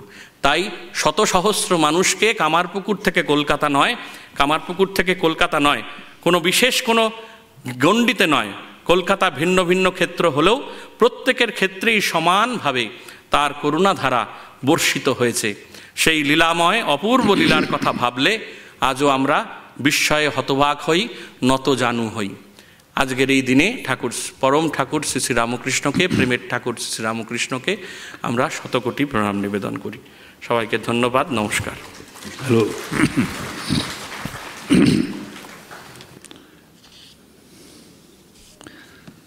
আমরা প্রথম হয়তো ভাবছিলাম যে কি গল্প করেই কাটিয়ে দেবে নাকি, কিন্তু না, আমরা অনেক বস্তু পেয়েছি। এবং এই সন্দীপন মহারাজ, সে ইংরেজি বিভাগের ছাত্র, বাংলাও তার খুব ভালো, এবং শুদ্ধ বাংলাতে সে তৈরি হয়ে আমাদের কাছে শোনালো কীভাবে ঠাকুর আমাদের এই পরিবেশটাকে পরিবর্তিত করছেন ধীরে ধীরে। গ্রাম শহর দুটোকে একযোগে একসাথে ধরেছেন, একটাকে ছেড়ে আরেকটাকে ধরা নয়।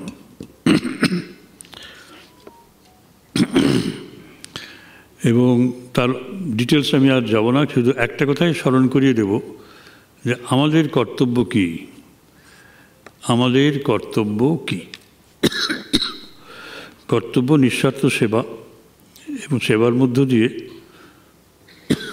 শুদ্ধ জীবন তৈরি করে নেয়। আমরা দীক্ষা মন্ত্র পেয়েছি, সবই ঠিক, কিন্তু আমরা যেটা হলো যে উনি বললেন যে খরচ করতে ভয় পাই, ভাবছি শেষের দিনে কি হবে। শেষের দিনে কিছু হবে না, যারা জমিয়ে তুলবে তাদেরই হবে কিছু, তাদের বিপদ। সেই জন্য সাবধান করে দিচ্ছেন যে দেখুন যেন মামলা মোকদ্দমা না ঢোকে, যেন চোর না ঢোকে, চোরের নেবার মতো কিছু যেন ঘরে না থাকে। এরকম অনেক ফ্যামিলি আছে এখানে, আমি জানি ফ্যামিলি আছে, চোর ঢুকেও কিছু করতে পারবে না, কিছু নেওয়ার নেই, কিন্তু চরিতার্থ জীবন, সে জীবন অন্যের অনুকরণীয়। মামলা মোকদ্দমাও তাদের ঢুকবে না, চোরও ঢুকবে না, আর ডাক্তারও ঢুকবে না,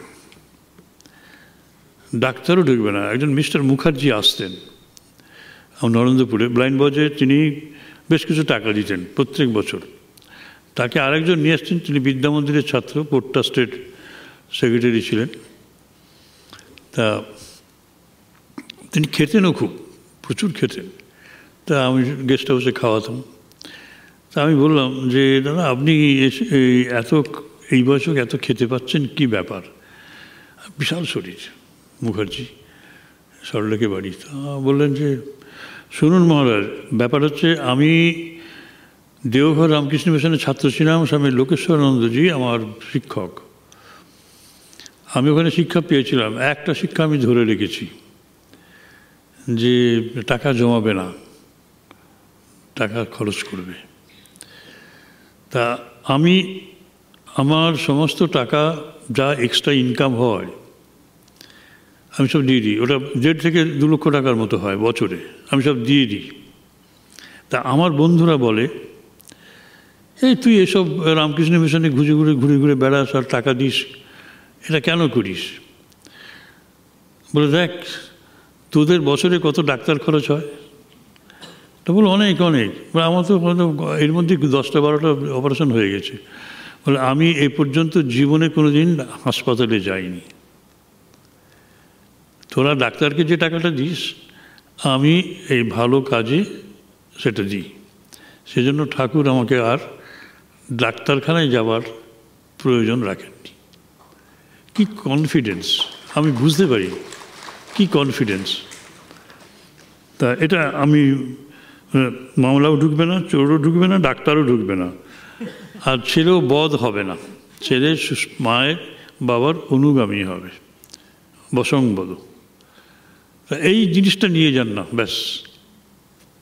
তাহলে আপনিও সুখে থাকবেন, আপনার চারপাশে যারা আছে তারাও অন্নহীন থাকবে না, বস্ত্রহীন থাকবে না, শীতে কষ্ট পায় বস্ত্র ছাড়া, গৃহহীন থাকবে না। আপনার বিশাল গৃহ, একা থাকেন, একটা বিশাল প্যালেস, 8-10টা রুম, আপনার কি দরকার?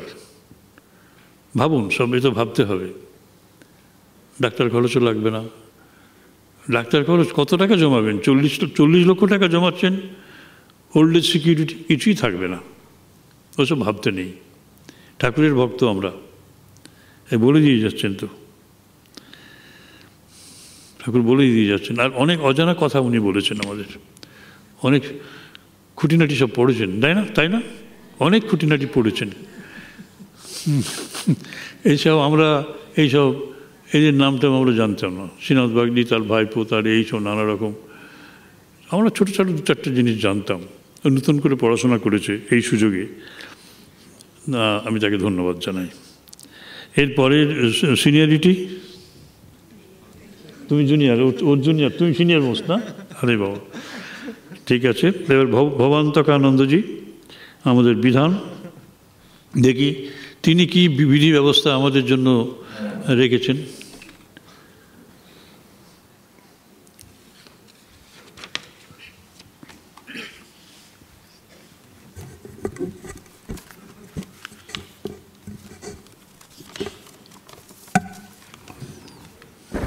কুড়ি মিনিট দেখো। ओम निरंजनम नित्यम अनंतरूपम भक्तानुकंपाधृतविग्रहं वै ईशावतारं परमेशमीड्यं तं रामकृष्णं शिरसा नमामः।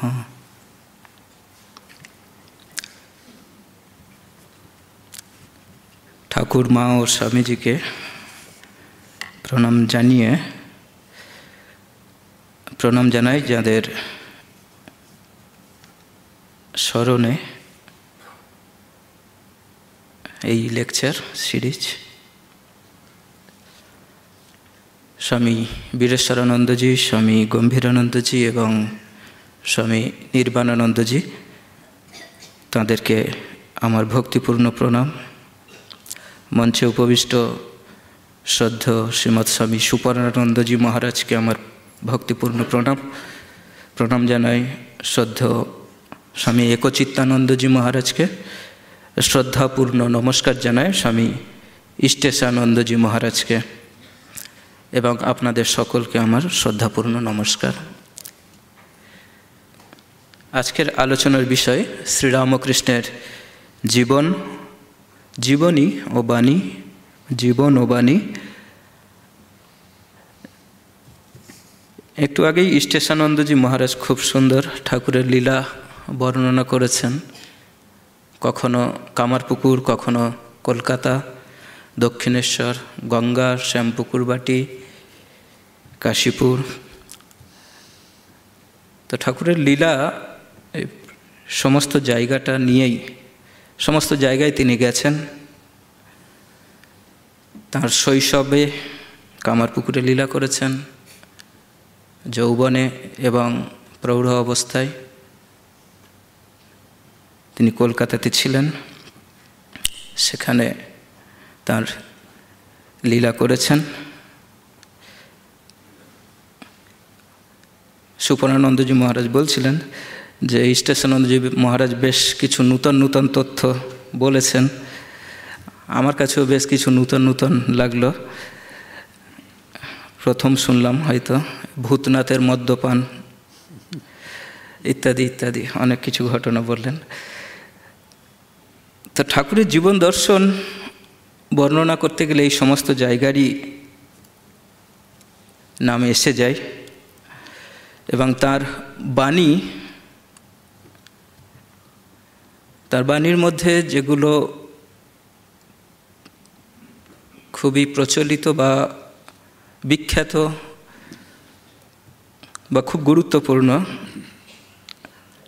তার মধ্যে একটি হচ্ছে ঈশ্বরলাভী মনুষ্য জীবনের উদ্দেশ্য। সেটিও ইষ্টেশানন্দজি মহারাজ উল্লেখ করেছেন এবং এই বাণীটি ধরেই আমি কিছুটা বলার চেষ্টা করব এবং গম্ভীরানন্দজি মহারাজের একটি কথা থেকে আমি সেটি শুরু করব। ঈশ্বর লাভই মনুষ্য জীবনের উদ্দেশ্য, এর উপরে নির্ভর করে। শ্রীরামকৃষ্ণের আগমন হয়েছিল বিশেষ প্রয়োজনে। তাকে যুগাবতার আমরা বলে থাকি, কিন্তু তিনি শুধু এই যুগের জন্য আসেনি। তার বাণী এবং জীবনীর অর্থ প্রকাশিত হতে হাজার বছর কেটে যাবে। তার প্রভাব বিস্তারিত হতে থাকবে ঘর থেকে ঘরে, দেশ থেকে বিদেশে, সর্বত্র ছড়িয়ে পড়তে অনেক সময় লাগবে।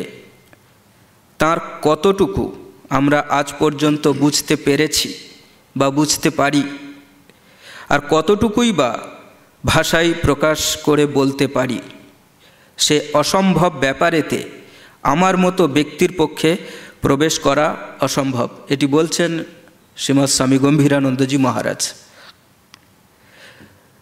তো গম্ভীরানন্দজি মহারাজের পক্ষে যেটি অসম্ভব সেটি আমরা কি করে সম্ভব করতে পারি? তাই কিছু ঠাকুরের জীবন ও বাণী আমরা অনুধ্যান করব। শ্রীরামকৃষ্ণ বলেছেন মানব জীবনের উদ্দেশ্য হচ্ছে ভগবান লাভ। বারবার বলেছেন, কথামৃতের পাতায় এটি আমরা পাই। মানব জীবনের উদ্দেশ্য হচ্ছে ভগবান লাভ। এই ভগবান লাভ করব, তার উপায়টা কি? সেই উপায়গুলিও কথামৃতের ছত্রে আমরা পাই। তিনি বলছেন, কলিতে নারদীয় ভক্তি। ভগবান লাভের উপায় কি? বলছেন কলিতে নারদীয় ভক্তি। নারদীয় ভক্তিটি কি? সর্বস্ব অর্পণ করে তার জন্য ব্যাকুল হয়ে সত্য, সরলতা ইত্যাদি অবলম্বন করে সারা জীবন তপস্যায় নিরত থাকা, এই হচ্ছে ভগবান লাভের উপায়। তাই জীবনের উদ্দেশ্য, মনুষ্য জীবনের উদ্দেশ্য এবং উপায় দুটি পরিষ্কার করে শ্রীরামকৃষ্ণদেব বলে গেছেন। আবার পড়ছি নারদীয় ভক্তি। নারদীয় ভক্তি কি? সর্বস্ব অর্পণ করে তার জন্য ব্যাকুল হয়ে সত্য, সরলতা ইত্যাদি অবলম্বন করে সারা জীবন তপস্যায় নিরত থাকা, এই হচ্ছে ভগবান লাভের উপায়। তো এটি ঠাকুর শুধু নিজে মুখে বলে যাননি, তার নিজের জীবনের পরতে পরতে এটি তিনি পালন করে দেখিয়ে গেছেন আমাদেরকে,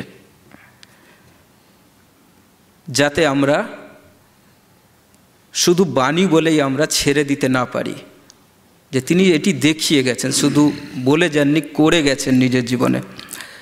তিনি নিজে মায়ের কাছে প্রার্থনা করেছেন, মা এই নাও তোমার শুদ্ধি, এই নাও তোমার অশুদ্ধি, এই নাও তোমার কর্ম, এই নাও তোমার অকর্ম, এই নাও তোমার ধর্ম, এই নাও তোমার অধর্ম, আমায় শুদ্ধা ভক্তি দাও। শুদ্ধা ভক্তির উপরে তিনি জোর দিচ্ছেন, আমায় শুদ্ধা ভক্তি দাও, কারণ ভক্তি দিয়েই ভগবানকে পাওয়া যাবে তিনি বলছেন এই কলিকালে। শুদ্ধা ভক্তির জন্য তিনি প্রার্থনা করেছেন এবং আমাদেরকেও প্রার্থনা করা শিখিয়ে গেছেন, সেটি কথামৃতেই আমরা দেখতে পাই। তিনি প্রার্থনা করেছেন এবং আমাদেরও বলে গেছেন, এই ভক্তি অবলম্বন করেই ভগবানের কাছে পৌঁছাতে পারো।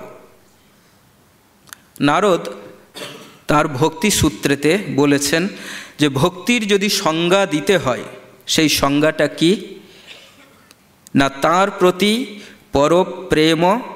পরম প্রেম স্বরূপ, তার প্রতি, এই শব্দটি বললেন, তার প্রতি। কোনো বিশেষ দেবতা বা দেবীর নাম তিনি করলেন না, সাধারণভাবে সকল ভাবেতে বললেন তার প্রতি। ভগবান যে রূপেতেই থাকুন, যে রূপ ধারণ করেই আসুন, মানবের মনেতে তিনি যেভাবেই উপস্থিত হন না কেন, তার প্রতি যে পরম প্রেম স্বরূপ একটা ভাব, তাই হচ্ছে ভক্তি। প্রেম বলতে আমরা সাধারণত মানব জীবনের সর্বোত্তম সন্নিকট সম্বন্ধ বলে বুঝে থাকি, যে সম্বন্ধ অবলম্বন করে মানুষের কাছে সর্বাপেক্ষা প্রিয় হয়ে থাকে, তাকে আমরা বলি প্রেম। সেই প্রেমের যে পরম অবস্থা, সেই অবস্থার সঙ্গেও তিনি তুলনা করলেন না, বললেন সেই পরম প্রেমের মতো। ভগবানের যে প্রেম, তার কাছে জাগতিক যত প্রকারের আমাদের অনুভূতি বা জাগতিক যত প্রকারের বিশ্বাস প্রত্যয় ইত্যাদি আমাদের রয়েছে, সবকে পেরিয়ে যায় ভগবৎ প্রেম। প্রেমের উপর খুব জোর দিচ্ছেন। এমন ভগবৎ প্রেমের কথাকেই ঠাকুর ভক্তি বলে আখ্যা দিয়েছেন এবং তারই কথা বলে গেছেন আমাদের সকলকে গ্রহণ করতে। নিজের জীবনে তিনি তাই করেছেন, শুধু বলেননি, তিনি করেছেন। লীলা প্রসঙ্গ পড়লে আমরা বুঝতে পারি তার জীবনের এই পরম প্রেমের ভাবটি কিভাবে ফুটে উঠেছে।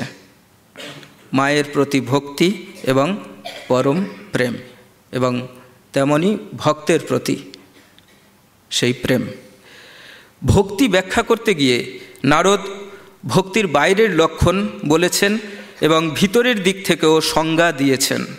বাইরের দিক থেকে ভক্তির লক্ষণ যদি দেখতে যাই, তবে কি দেখব ভগবানেতে সর্বপ্রকার কর্ম অর্পণ করা এবং তার দর্শন পাচ্ছি না বলে পরম ব্যাকুলতা। আরেকবার পড়ছি, ভক্তির লক্ষণ ভগবানেতে সর্বপ্রকার কর্ম অর্পণ করা এবং তার দর্শন পাচ্ছি না বলে পরম ব্যাকুলতা, তাকেই বলে ভক্তি লক্ষণ।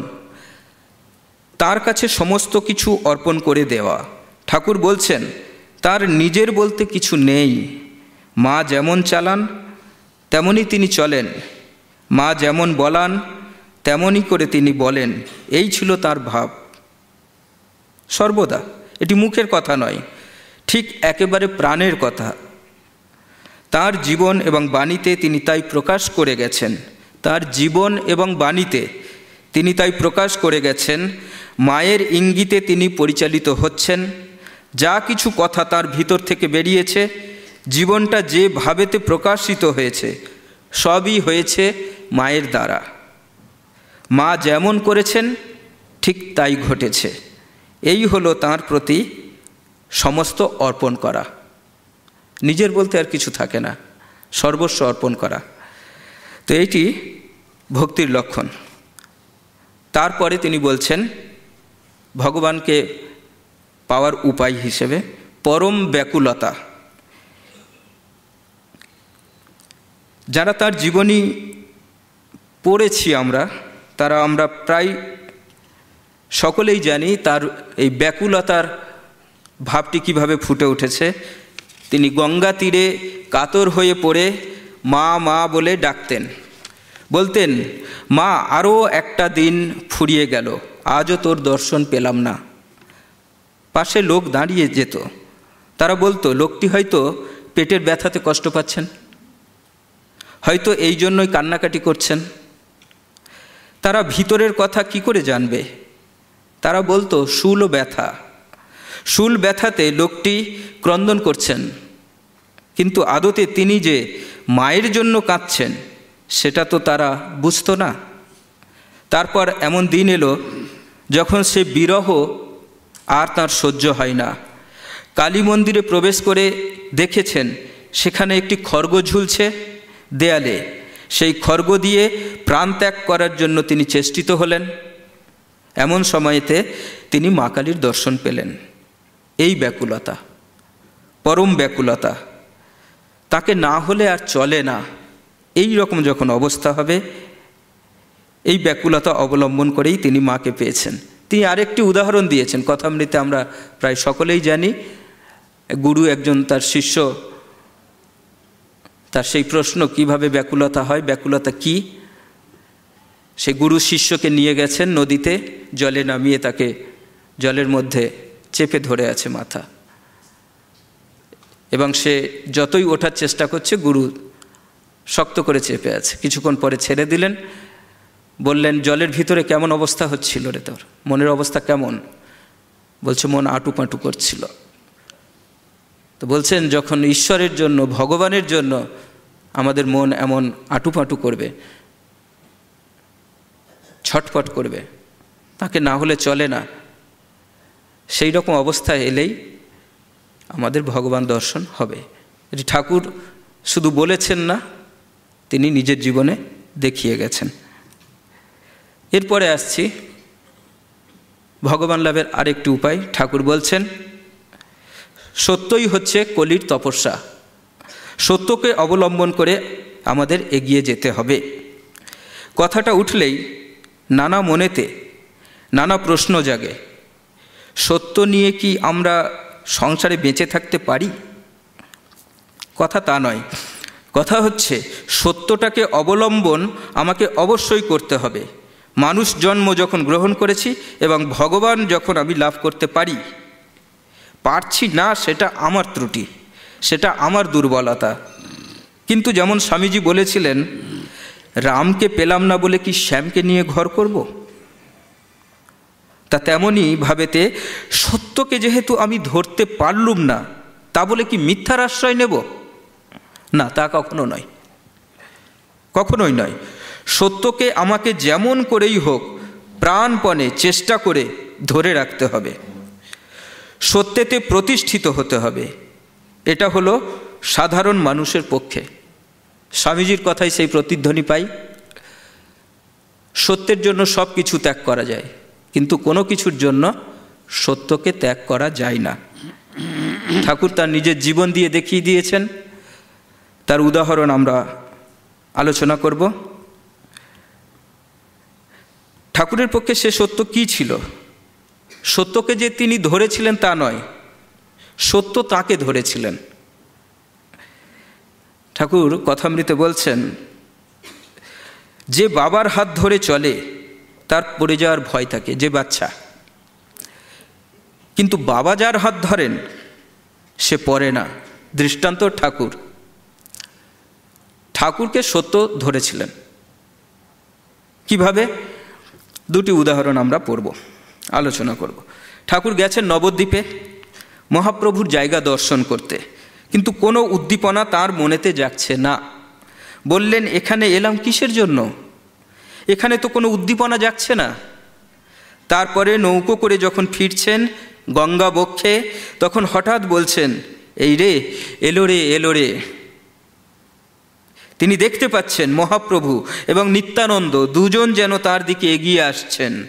অতঃপর ইতিহাসের পাতা উল্টে আমরা জানতে পারি যে মহাপ্রভুর জন্মস্থান যেটি ছিল, সে জন্মস্থানটি ধুয়ে গঙ্গা গর্ভে চলে গেছে। সুতরাং নবদ্বীপে মহাপ্রভুর উদ্দীপনা যদিও তিনি পাননি, পেলেন তিনি গঙ্গা গর্ভে। সত্য তাকে জানিয়ে দিল যে আমি এই। অর্থাৎ মহাপ্রভুর জন্মস্থান গঙ্গা গর্ভে বিলীন হয়েছে, সেই গঙ্গা গর্ভেই তার দর্শন হল। সত্য তাকে জানিয়ে দিল যে আমি এই। তাকে কষ্ট করে সত্যকে জানতে হয়নি।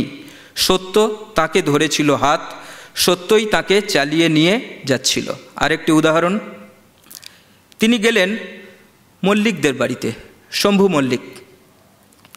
শম্ভু মল্লিক মশাই তাকে বললেন যে তুমি পেটের ব্যথায় ভুগছ, যাবার সময় এই ওষুধটুকু আমার কাছ থেকে নিয়ে যেও। এখন কার্য উপলক্ষে শম্ভুবাবু বাড়ির ভেতরে ঢুকে পড়েছেন আর ফিরছেন না, দেরি হয়ে যাচ্ছে, ঠাকুরকে কালী মন্দিরে ফিরে আসতে হবে।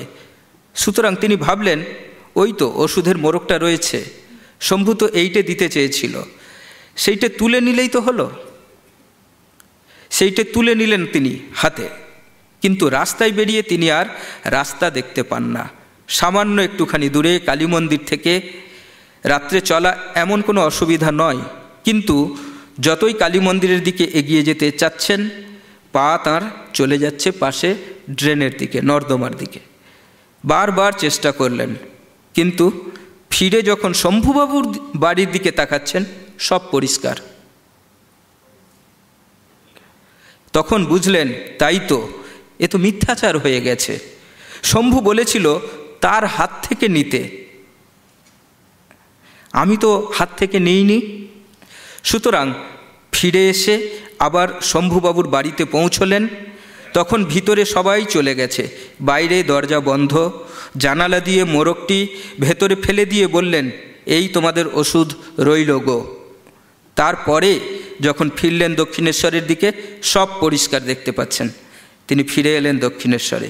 এই হলো সত্য তাকে ধরেছিল, সত্য তাকে সত্য পথেতে পরিচালিত করেছিল।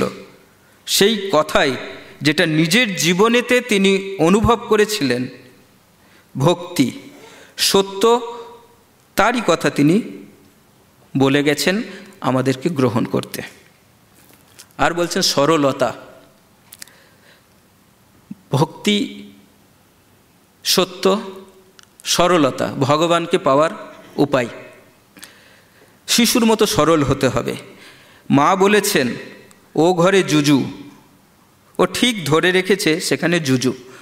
মা বলেছেন ও তোর দাদা, সে কামারি হোক, কুমোরি হোক, আর ব্রাহ্মণের ছেলে হোক, সে এক পাতে বসে খাবে, কেননা মা বলেছে দাদা। এই সরলতা, এটি ঠাকুর বলছেন এবং তার নিজের জীবনে দেখা যাচ্ছে।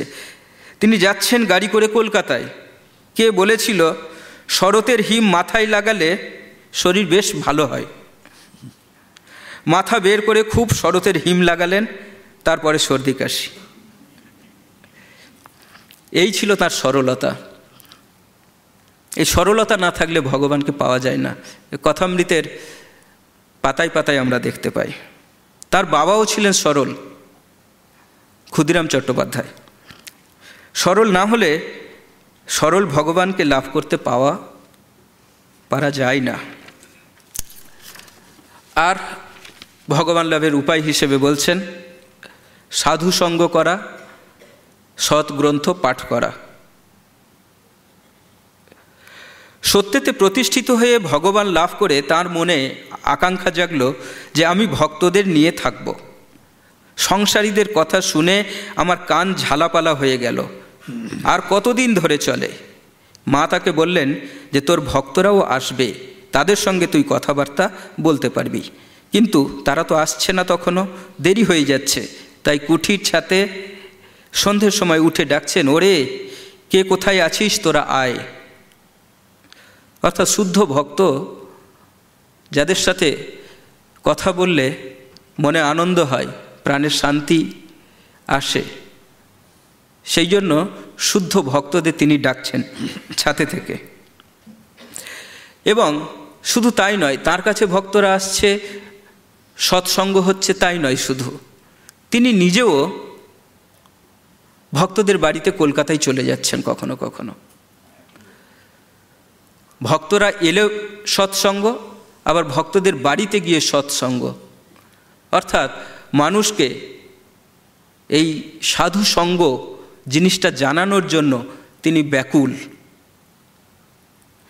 ভক্তদের বাড়ি বাড়ি গিয়ে তিনি সৎসঙ্গ দান করতে লাগলেন। নানা রকম কীর্তন আদিতে তিনি যোগ দিতে লাগলেন, নাচেন, গান করেন, মুহুর্মুহু সমাধি হয়। তার অবস্থা দেখে ব্রাহ্ম সমাজের প্রতাপচন্দ্র মজুমদার মহাশয় একদিন বলেছিলেন, বাবা এ যেন ভূতে পাওয়া। আর দৃষ্টান্ত তো সংসারে খুঁজে পাওয়া গেল না, এই জন্য ভূতে পাওয়া। ভগবান এমনভাবেতে তাকে ধরে বসেছেন যে এ জগতের কোনো হুঁশই নেই, একেবারে ঈশ্বরেই তিনি মত্ত। এই যে মত্ত হয়ে যাওয়া, এই ভাব শ্রীরামকৃষ্ণ দেখিয়ে দিয়ে গেলেন তার জীবনেতে, যে না মাতলে ভগবানকে পাবার জন্য এমন করে সর্বস্বহীন হয়ে, সর্বহারা হয়ে, তাকে প্রাণপণে না ডাকলে তাকে পাওয়া যায় না। এইভাবেতে তিনি তার জীবনেতে যা উপলব্ধ বস্তু নানাভাবেতে তিনি প্রচার করলেন। এইভাবে ঠাকুরের দেখানো পথে আমরা সকলে যেন চলতে পারি। ঠাকুর মা স্বামীজির চরণে আমার এই প্রার্থনা। সকলকে প্রণাম। খুব সুন্দর হয়েছে বিধান। তা আমরা আলোচনাটির ভিতরে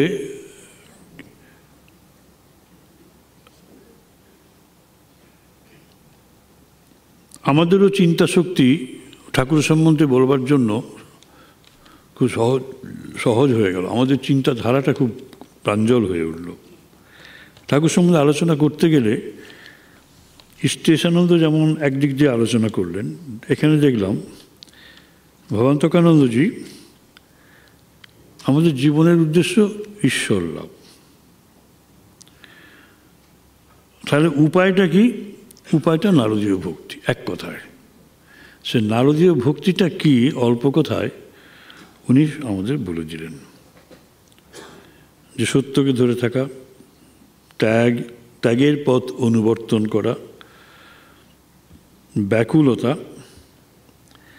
সবসময় তাকে চিন্তন, তার বিস্মরণ হওয়া যাবে না, তাহলেই তীব্র ব্যাকুলতা আসবে, ক্রন্দন আসবে। সে কান্নার কথাও তিনি বলেছেন। তিনি কাঁদছেন গঙ্গা তীরে, লোকে ভাবছে শুল বেদনা হয়েছে, কেউ হয়তো বলছে তো মাই মারা গেছে বোধহয় ছেলেটার। সত্যিই মা মারা গেছে, সত্যি করি মায়ের দর্শন পাচ্ছে না, মায়ের থেকে লাভটা, মা থাকা হলো। মায়ের জন্য কাঁদছেন তা তারা বোঝেননি, কিন্তু তারা ভেবেছেন জগতের মায়ের জন্য নয়, নিজের মায়ের জন্য কাঁদছেন। মনে হয় জগৎ, নিজের মা তো রয়েছেন তখন, কিন্তু জগতের মা যেন মরে আছে তার জীবনে, তাকে পেতে হবে, কাঁদছেন। তারপর সৎ গ্রন্থ পড়তে হবে, সাধুসঙ্গ দরকার, সরলতা যায়, সমর্পণ, আত্মসমর্পণ। সেই বৈষ্ণবীয় নবদা ভক্তির সবকটি সব আলোচনা হলো। মোটামুটি আমরা খুশি হলাম। আসলে শুদ্ধা ভক্তি দরকার, তার জন্য এই পথ ঠাকুর মাস্টারমশাইকে যেমন বলেছেন তেমন করেছেন। এর জন্য শুদ্ধ মনের জন্য এইগুলি দরকার, শুদ্ধ মন, শুদ্ধ ভক্তি, শুদ্ধ মন কি করে আসবে? এই রকম ত্যাগ, এইরকম ভক্তি, এইরকম ব্যাকুলতা, এইরকম সমর্পণ এই করতে হবে। একেবারে ভাগবত জীবন সামনে থাকছে, আর কোনো দিকে চাওয়াচাই নেই। কিন্তু ওই কথামৃতকার এইটার উপরই বেশি গুরুত্ব দিয়ে দিলেন। শুদ্ধ মন, শুদ্ধ ভক্তি, শুদ্ধ বুদ্ধি, শুদ্ধ আত্মা, এসব এসে যাবে। ঠাকুর বলছেন তার পথ এইটা। কিন্তু ঠাকুর যে এ পথও বলেছেন শুদ্ধ কর্ম, শিবজ্ঞানে জীবের সেবা। ওই যেটা আগে বললাম যে আমার ঘরে যদি মামলা ওঠে, চোর ঢোকে, তাহলে আমার কি আর হলো? শুদ্ধ কাজ হলো না। শুদ্ধ কাজ হলে এগুলো ঢুকবে না। তখন ভগবত কৃপায় আমরা সব কিছু থেকে রক্ষা পাব, আমরা সুরক্ষিত থাকব। সেটার জন্যই কিন্তু ওই শিবজ্ঞানের জীবসেবা, সেটা ঠাকুরই বলছেন। সেটা একেবারে আমরা যখন আলোচনা করি ভক্তিভাব নিয়ে, উপায়টা শুধু নারদীয় ভক্তি একটাই নয়, উপায়টা গীতোক্ত সেবাযোগ। এই গম্ভীর মহারাজী সেটার ব্যাখ্যাতা। তা নইলে এক পেশে হয়ে যায়।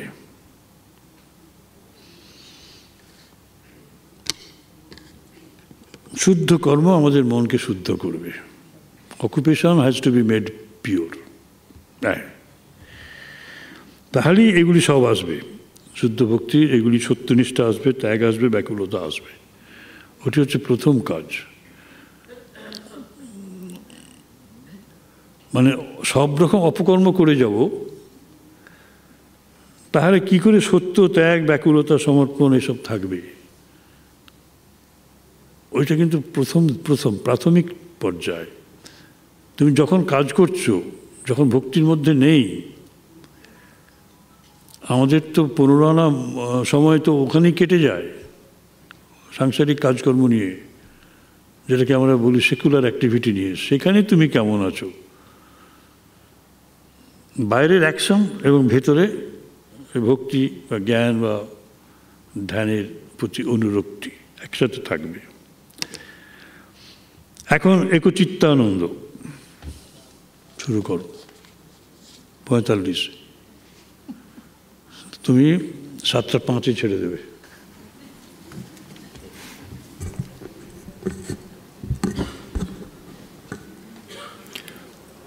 ওং নমো ভগবতে রামকৃষ্ণায়। ঠাকুরমা স্বামীজির চরণে প্রণাম জানাই। সংঘনায়কত্রয় পূজ্যপদ বীরেশ্বরানন্দজি, গম্ভীরানন্দজি, নির্বাণানন্দজি, এদের চরণেও ভুয়ো ভুয়ো প্রণাম জানাই। অনুষ্ঠানের সভাপতি পূজ্যপদ সুপর্ণানন্দজি মহারাজকে ভূমিষ্ঠ প্রণাম জানাই।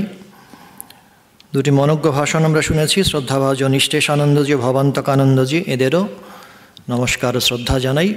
সমবেত রামকৃষ্ণ বিবেকানন্দ ভাবানুরাগী মণ্ডলী, আপনাদের শ্রদ্ধা জানাই, শুভেচ্ছা জানাই।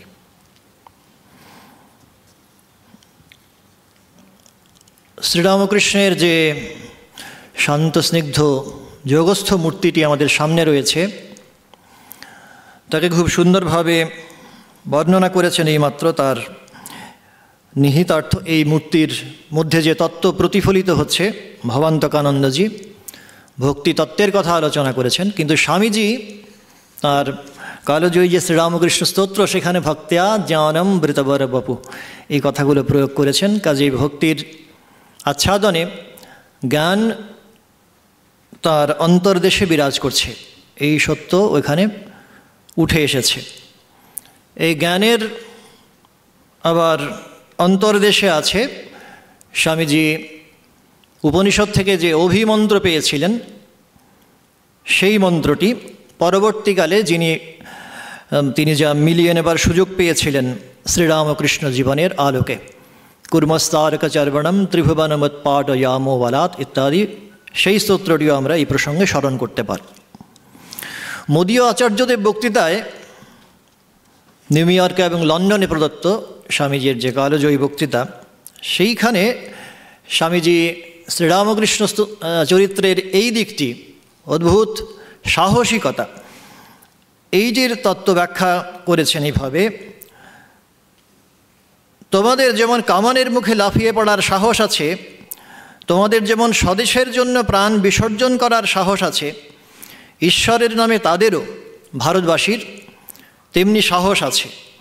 এই ভারতেই মানুষ জগৎকে কল্পনা বা স্বপ্নমাত্র বলে ঘোষণা করে, তখন সে যা বিশ্বাস করে এবং চিন্তা করে তা যে সত্য, এই প্রমাণ করবার জন্য পোশাক পরিচ্ছদ, বিষয় সম্পত্তি সকলই সে ত্যাগ করে থাকে।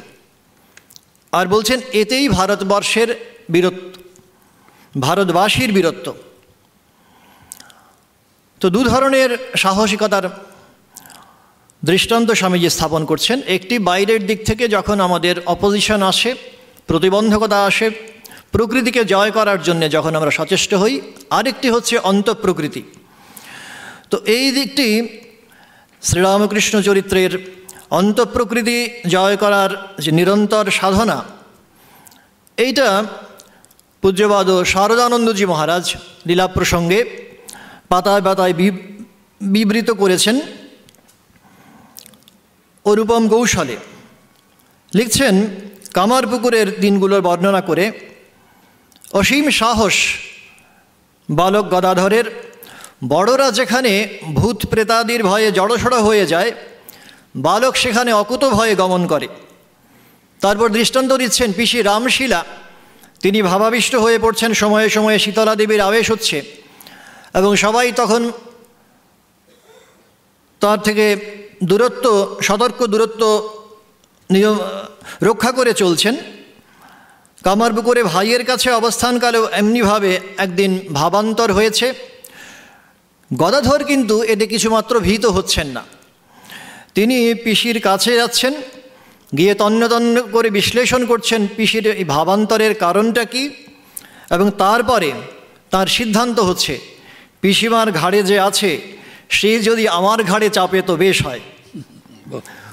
উপনয়নের পর ধনী কামারনীকে ভিক্ষে মাতা রূপে গ্রহণ করলেন, ঘটনা আমরা সকলেই জানি।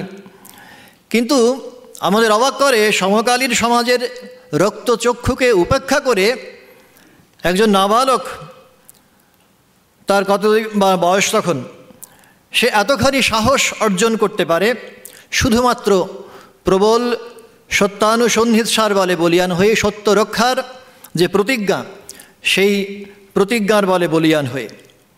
দুর্গাদাস পাইনের বাড়িতে গেলেন, তার দর্পহরণ করলেন। বালক গদাধরের অসামান্য সাহসের পরিচয় পেল কামারপুকুর। এবং সদা নির্ভয় বালক খুব সহজে সন্ন্যাসীদের সঙ্গে মিশে যেতে পারেন। অন্যরা যেখানে তফাতে চলেন, দূরত্ব রক্ষা করে চলেন, সেখানে অনায়াসে তিনি তাদের সঙ্গ করেন, ভগবত প্রসঙ্গ করেন, তাদের নিবেদিত প্রসাদ গ্রহণ করেন পরমানন্দে।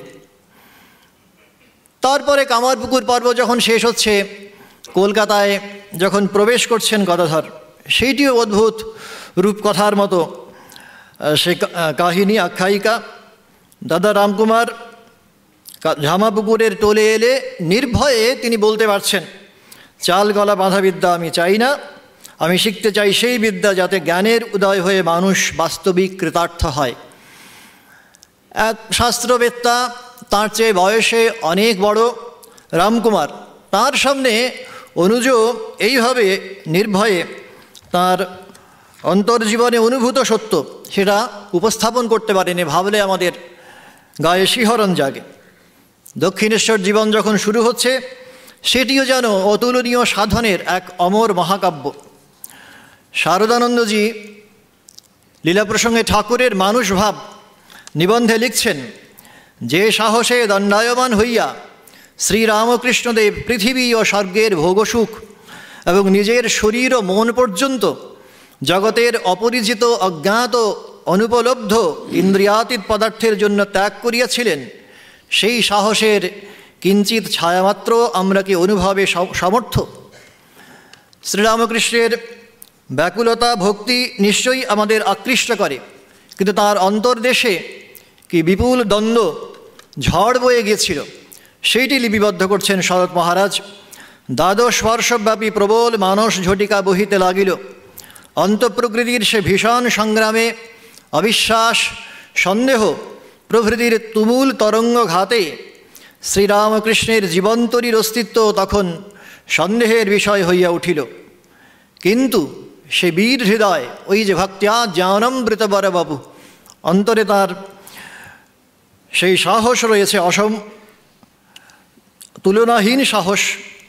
সে বীর হৃদয় আসন্ন মৃত্যু সম্মুখেও কম্পিত হইল না, গন্তব্য পথ ছাড়িল না, ভগবত অনুরাগ ও বিশ্বাস সহায়ে ধীর স্থিরভাবে নিজ পথে অগ্রসর হইল এবং পরিণাম জগদম্বার দর্শন লাভ, জ্যোতির মহাপ্লাবনে ভেসে যাওয়া। তারপরে পরে কামারপুকুরে যখন এসছেন এই সাধন পর্বেই, ভূতির খাল বুধুই মোড়লে নিরন্তর সাধন নিমগ্ন থেকেছেন একাকী। শিবা উপদেবতাদের মাঝে মাঝে বলি প্রদান করেছেন, নতুন হাঁড়িতে মিষ্টান্নদ্রব্য গ্রহণ করে বলি নিবেদন করেছেন। সঙ্গে সঙ্গে শিবাকুল উপদেবতারা এসে সেই নিবেদিত অন্ন গ্রহণ করেছেন। দাদা রামেশ্বর তাইতে প্রমাদ গুনেছেন, মাঝে মাঝে এসে রাত দুপুরে ভাইকে ডেকে নিয়ে যেতে এসেছেন। রামেশ্বর সতর্ক, ঠাকুর কিন্তু ভয়হীন, বিন্দুমাত্র ত্রস্ত নন। তিনি উচ্চকণ্ঠে দাদাকে আবার সতর্ক করে দিয়ে বলছেন, যাচ্ছি গো দাদা, তুমি এদিকে আর অগ্রসর হইও না, তাহলে এরা তোমার অপকার করবে।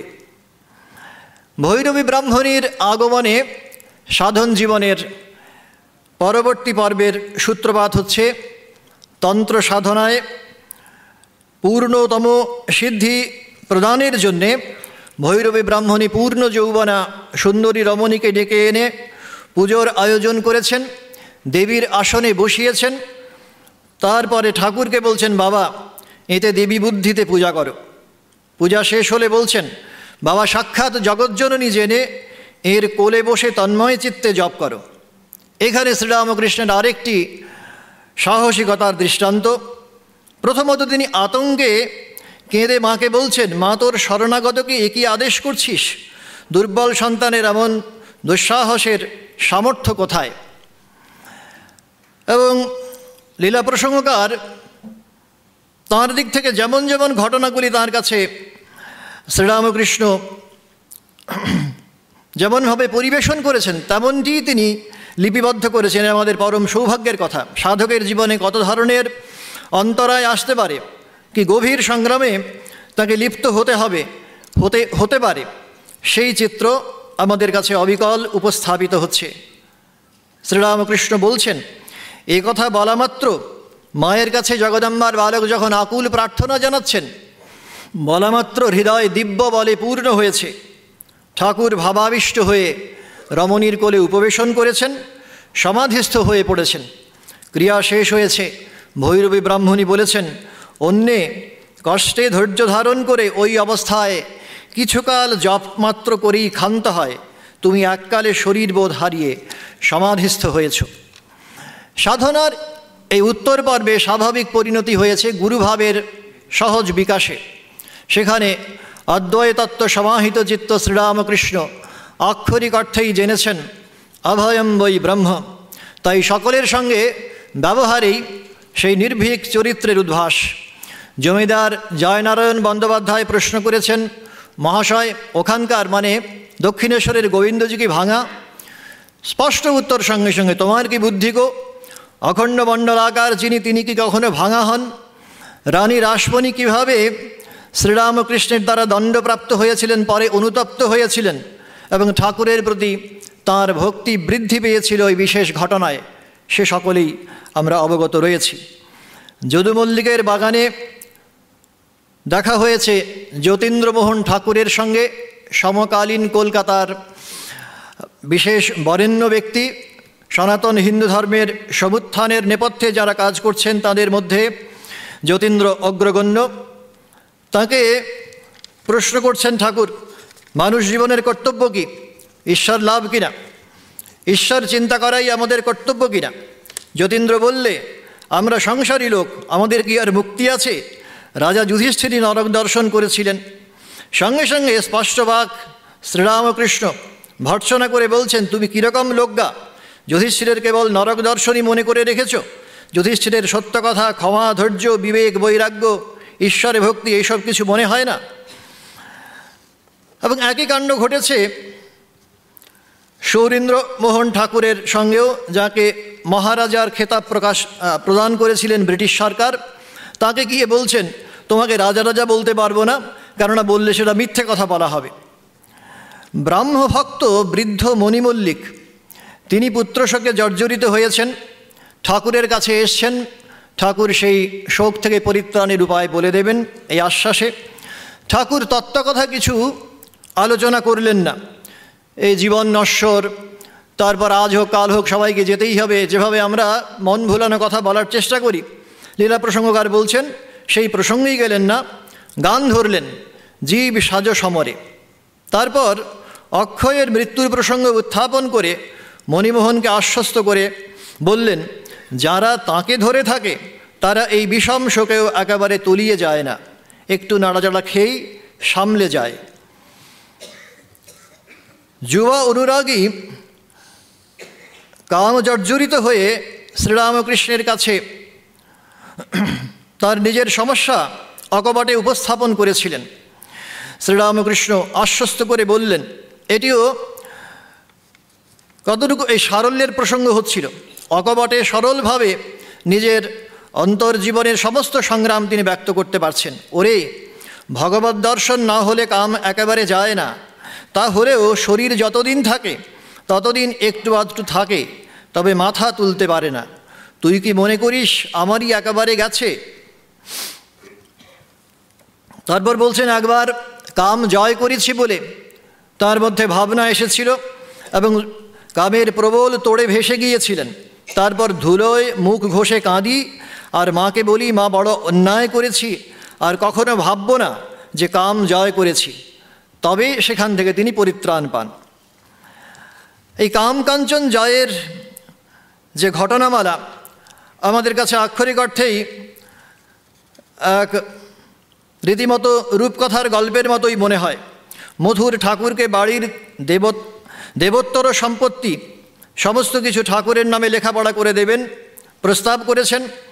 ভাবাবস্থায় ঠাকুর ভীষণ ক্রুদ্ধ হয়ে উঠেছেন, মধুরকে প্রহার করতে গেছেন। বলছেন, তুই আমাকে বিষয়ী করতে চাস? একজোড়া বেনারসি শাল মধুর 1000 টাকায় কিনে ঠাকুরের কাছে তা অর্পণ করবেন। কার কাছেই তিনি আর নিবেদন করতে পারেন? ঠাকুর প্রথমে বালকের মতো আনন্দিত হচ্ছেন, এদিক ওদিক ঘুরে বেড়াচ্ছেন, বারবার নিজে দেখছেন, অন্যদের দেখাচ্ছেন, কিন্তু পর মুহূর্তেই আবার বিপরীত ভাবনায় চালিত হয়ে ভাবছেন, এতে আর আছে কি? কতকগুলো ছাগলের লোমবই তো নয়, যে পঞ্চভূতের বিকারে সকল জিনিস, সেই পঞ্চভূতেই তো এটাও তৈরি হয়েছে। বরং আমি আর সবার চেয়ে বড়। আর অভিমান অহংকার বেড়ে মানুষের মন এটা পড়লে ঈশ্বর থেকে দূরে গিয়ে পড়ে। এতে এত দোষ, এই কথা বলে, এই কথা ভেবে শালখানি মাটিতে ফেলে এতে শান্তি লাভ হয় না, আনন্দ লাভ হয় না বলে তাতে থুথু দিতে শুরু করছেন। মধুর তার ভরণ পোষণের রক্ষক, তার জমিদার, তার রসদদার, এই সমস্ত সত্য তখন তার কাছে হেয় হয়ে গেছে, সেকেন্ডারি হয়ে গেছে। কালনায় ভগবান দাস বাবাজির আশ্রমে গিয়ে কী কাণ্ড ঘটেছিল সেটিও আমাদের সকলের জানা। কলুটোলায় শ্রীচৈতন্য আসন অধিকার করেছিলেন হরিসভায় শ্রীরামকৃষ্ণ, এবং সেই বার্তা ভগবান দাস বাবাজির কর্ণগোচর হলে তিনি বিরক্তি প্রকাশ করেছিলেন। ঠাকুর একদিন হৃদয়রামকে নিয়ে ভগবান দাস বাবাজির আশ্রমে গিয়ে উপস্থিত, ছদ্মবেশে। তারপর সেখানে বাবাজিকে লক্ষ্য করে বলছেন, বাবাজি তখন বৈষ্ণব সমাজে বিপরীত আচরণ হয়েছে, একজন পথভ্রষ্ট হয়েছেন, এসব জেনে তাকে বলছেন যে এইভাবে শাস্তি দেব, তাকে উপযুক্ত শিক্ষা দিতে হবে, ইত্যাদি ইত্যাদি। বাবাজিকে লক্ষ্য করে ঠাকুর বলছেন, কি তুমি এখনও এত অহংকার রাখো? তুমি লোকশিক্ষা দেবে, তুমি তাড়াবে, তুমি তা গ্রহণ করবে, তুমি ত্যায্য গ্রাহ্য গ্রহণ করবে, তুমি লোকশিক্ষা দেবার কে? যার জগৎ তিনি না শেখালে তুমি শেখাবে।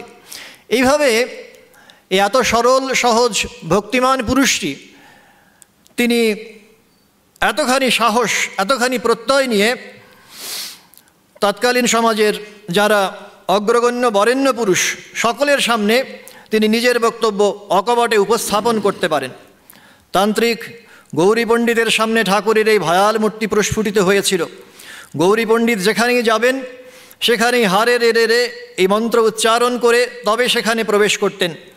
গম্ভীর স্বরে উচ্চারিত শব্দ আর মায়ের স্তোত্র তার মুখ থেকে শুনে সকলের হৃদয় একটা অব্যক্ত ত্রাসে চমকিত হয়ে উঠত, আর অনায়াসে গৌরী তর্কযুদ্ধে জয়লাভ করে ফিরতেন। ঠাকুরের সামনে একই ঘটনার পুনরাবৃত্তি করতে চেয়েছিলেন, কিন্তু ঠাকুর সেদিন উচ্চ কণ্ঠে একই মন্ত্র পুনরাবৃত্তি করলেন। ডাকাত পড়ার মতো ভয়ঙ্কর পরিস্থিতি তৈরি হলো। লাঠি সোটা নিয়ে দারোয়ানরা তেড়ে এলো। গৌরী পণ্ডিত বুঝলেন তাঁর অধীত যে বিদ্যা, তাঁর যে অকাল্ট পাওয়ার, সেইটা আর এখানে শক্তিহীন হয়ে পড়ছে। স্বামীজির প্রসঙ্গ দিয়েই আমরা আলোচনা শুরু করেছিলাম। তাঁরই বিখ্যাত মৃত্যুরূপা মাতার একটি অংশ উচ্চারণ করে আলোচনা শেষ করি। সাহসে যে দুঃখ দৈন্য চায়, মৃত্যুরে যে বাঁধে বাহুপাশে, কাল নৃত্য করে উপভোগ, মাতৃরূপা তারই পাশে আসে। আক্ষরিক অর্থেই এই দুঃখ দৈন্যকে বরণ করেছিলেন শ্রীরামকৃষ্ণ। বলেছিলেন, জগৎটা যদি সত্য হতো তাহলে কামারপুকুরকে সোনা দিয়ে মুড়ে দিয়ে যেতুম। তাঁর রসদ্দার মথুরানাথ তাঁর সহায় ছিলেন। মারোয়াড়ি ভক্ত লক্ষ্মীনারায়ণ এসে প্রস্তাব দিয়েছিলেন 10,000 টাকা দিতে চান। সঙ্গে সঙ্গে ঠাকুর বলছেন যেন করাত বিধে দিল বুকের মধ্যে। আর মৃত্যুকে তিনি বাহুপাশে আবদ্ধ করেছিলেন, এও ধ্রুব সত্য। গিরিশাদি ভক্ত যারা তার সান্নিধ্যে এসেছেন, অতীত জীবনে যারা বিকৃত কর্ম করেছেন, সকলের পাপ গ্রহণ করে স্বেচ্ছা মৃত্যুবরণ করেছেন শ্রীরামকৃষ্ণ। তারপর হাটে হাঁড়ি ভেঙে দিলেন, কাল নৃত্য উপভোগ করলেন, আর চিরকালের জন্য জগদম্বার বালক আমাদের সামনে এই জগদম্বাকেই চিরকালের জন্য আমাদের অন্তরে উপস্থাপন করলেন। মাতৃরূপা তারই পাশে আসে। ওং শান্তি শান্তি শান্তি। হরি ওং।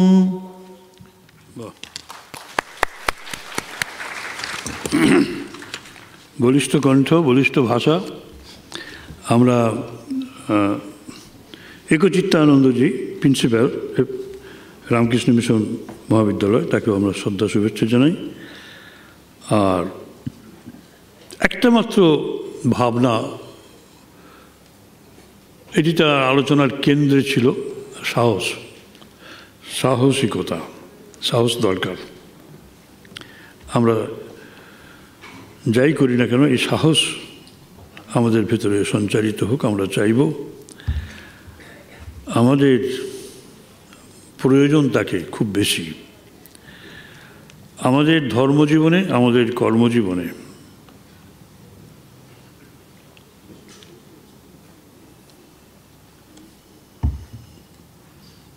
তিনি শুরু করেছিলেন যোগস্থ মূর্তি দিয়ে। ভক্তি এবং জ্ঞান এর এই বড় বপু যোগস্থ মূর্তি ধারণ করে আমাদের সামনে বসে আছেন। ভক্তা জ্ঞান বড় বপু, ভক্তিস্বরূপ, জ্ঞানস্বরূপ। এটা আমরা জানি, স্বামীজি বলছেন। আবার স্বামীজি একথাও বলছেন যে কর্ম কলিয়ে বড়। এই শব্দটা আমাদের ভোকাবুলারিতে কিছুতেই প্রবেশ করেনি। আমাদের মনন চিন্তায় কর্মকলেবর মানে তার সারা তনু, সারা শরীর কর্ম দিয়ে গঠিত, ভক্তি দিয়ে গঠিত, জ্ঞান দিয়ে গঠিত। জ্ঞান বপু, ভক্তি বপু। স্বামীজি এখানে বললেন কর্ম কলেবর। কলেবর মানে শরীর। এই শরীরটা কর্ম দিয়ে বাঁধা, কোথাও বিশ্রাম নেই, নিজের জন্য এতটুকু সময় নেই, সারা রাত ধরেও এই কর্ম নিঃশব্দে চলছে। আমরা মাঠে ঘাটে কাজ করি, অফিসে আদালতে, আমরা বলি কর্মক্লান্ত, তার কর্মটা দেখুন। রাত্রি 12টার সময় একসাথে সন্ধ্যেবেলা থেকে শুরু করছেন, 4খানা বাড়িতে যাচ্ছেন, সবাই অপেক্ষা করছেন, সবারই মনে হচ্ছে দেরি হয়ে যাচ্ছে, কিন্তু আসছেন, রাত্রি 12টার সময় ফিরছেন। সেখানে ঘুম নেই, সাধন জীবনে কোনোদিন ঘুমোতে পারেননি, চোখের পাতা জোর করে বুঝিয়ে দিলেও খুলে যেত, চোখ বন্ধ হতো না। সেই জন্য রামকৃষ্ণানন্দজি বলছেন তার ঘরের চাবি সব উল্টো পদ্ধতিতে খোলে, আমাদের সঙ্গে মেলে না। চোখের পাতা হয় না, আবার ঘুমোতে গেলে পরে আমাদের বলে দিতেন, আমি যদি আমার ঘুমোবার সময় আমার যদি শ্বাস বন্ধ হয়ে যায় আমাকে জাগিয়ে দিবি। বলে ঘুমোবার সময় শ্বাস বন্ধ হলে আমাদের জাগিয়ে দিবি, তো উনি জাগবেন না? বলে না, আমাদের শ্বাসকষ্ট, শ্বাস বন্ধ হলে আমরা জেগে যাই, উনি বলছেন আমাকে জাগিয়ে দিবি। সে কি, শ্বাস বন্ধ হয়ে যাচ্ছে, আপনি জাগবেন না? বলে না, বিপদ হয়ে যাবে তোদের। অদ্ভুত কথা। এইসব কর্ম করে বল, এই কথাটা বুঝলেন, এটা কথাটা স্বামীজির, কিন্তু আমার এইখানে অ্যাটেনশনটা মানে স্বামী লোকেশ্বরানন্দজি আমাদের 25শে ডিসেম্বর, যে বছর মারা গেলেন সেই বছরই 25শে ডিসেম্বর উনি আমাদের আশ্রম প্রাক্তন ছাত্র সংঘের যে মিটিং হয় নরেন্দ্রপুরের এক্স-স্টুডেন্ট, পাথুরিয়াঘাটের নরেন্দ্রপুর মিলে, শেষবারের জন্য অসুস্থ শরীর নিয়ে জ্বর গায়ে তবু গেছিলেন। তা উনি কর্ম কলে বড় এই কথাটা বললেন, এইটাই শুধু ব্যাখ্যা করে গেলেন যে কর্মকল, ঠাকুর ছিলেন কর্মকলে বড়। আমরা সাধু হতে এসে বা আমরা সংসারে আছি, আমরা ওই রকম ওটাকে কি একটুখানিও অনুকরণ করতে পারি?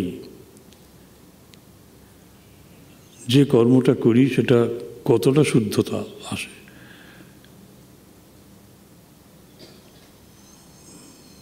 একটা আমাদের দেবতা ইষ্ট, তিনি কর্মময় শরীর, কর্মময় শরীর, কর্ম শরীর ধারণ করে আছেন, এটা কেউ ভাববেন না। আমরা উনি ভক্তি নিয়ে আছেন, ভক্তিময় শরীর, জ্ঞানময় শরীর। আবার যোগস্থ মূর্তি, ভক্তি এবং জ্ঞান, জ্ঞান ভক্তি যোগ তিনটে আছে। আমি কর্মটাকে নিয়ে কেন বলছি বারবার? এই জন্যই অদ্ভুত চেষ্টম, কর্ম করে বড়। আমি শরণং ভববৈদ্য। আপনাদের সকলকে শুভেচ্ছা জানাই। আমাদের প্রয়োজন এই, আমি কর্মময়, আমি আবার কর্মনাশা। কর্মনাশা নদী আমাদের ডুব দিলে তোমাদের আর কর্ম থাকবে না। কর্মনাশা নামে এক নদী আছে, সেই নদীতে ডুব দিলে কর্ম থাকে না। আর আমি ফরাসডাঙ্গা, আমার কাছে এলে তোমাদের জীবনের শত্রু ইংরেজরা আর ঢুকতে পারে না। ফরাসডাঙ্গা মনে হচ্ছে ফরাস আমাদের চন্দননগর। চন্দননগর তো তখন ফরাসিদের অধীনে ছিল, ওখানে কেউ অন্যায় করে গেলে আর সেখানে ঢুকতে পেত না ইংরেজরা, অন্যের টেরিটরিতে যেতে পারত না। উনি বলছেন আমি ফরাসডাঙ্গা, কথা মিথ্যা আছে তো, জানেন তো, আমি ফরাসডাঙ্গা। আমার কাছে সংসারে যত কিছু অন্যায় পাপ টাপ করো, আমার কাছে যদি ঢুকে পড়ো তাহলে তোমাদের কেউ ধরবে না, পুলিশ ধরবে না। আমি ফরাসডাঙ্গা। আমি আবার কর্মনাশা, আমার ভেতরে ডুবলে সব কর্মনাশ হয়ে যাবে। কিন্তু আমি নিজে কর্ম করে বল, আমি নিজে বলিনি, আমার চেলা বলেছে। জয় মা, হরি ওম তৎসৎ। চলুন।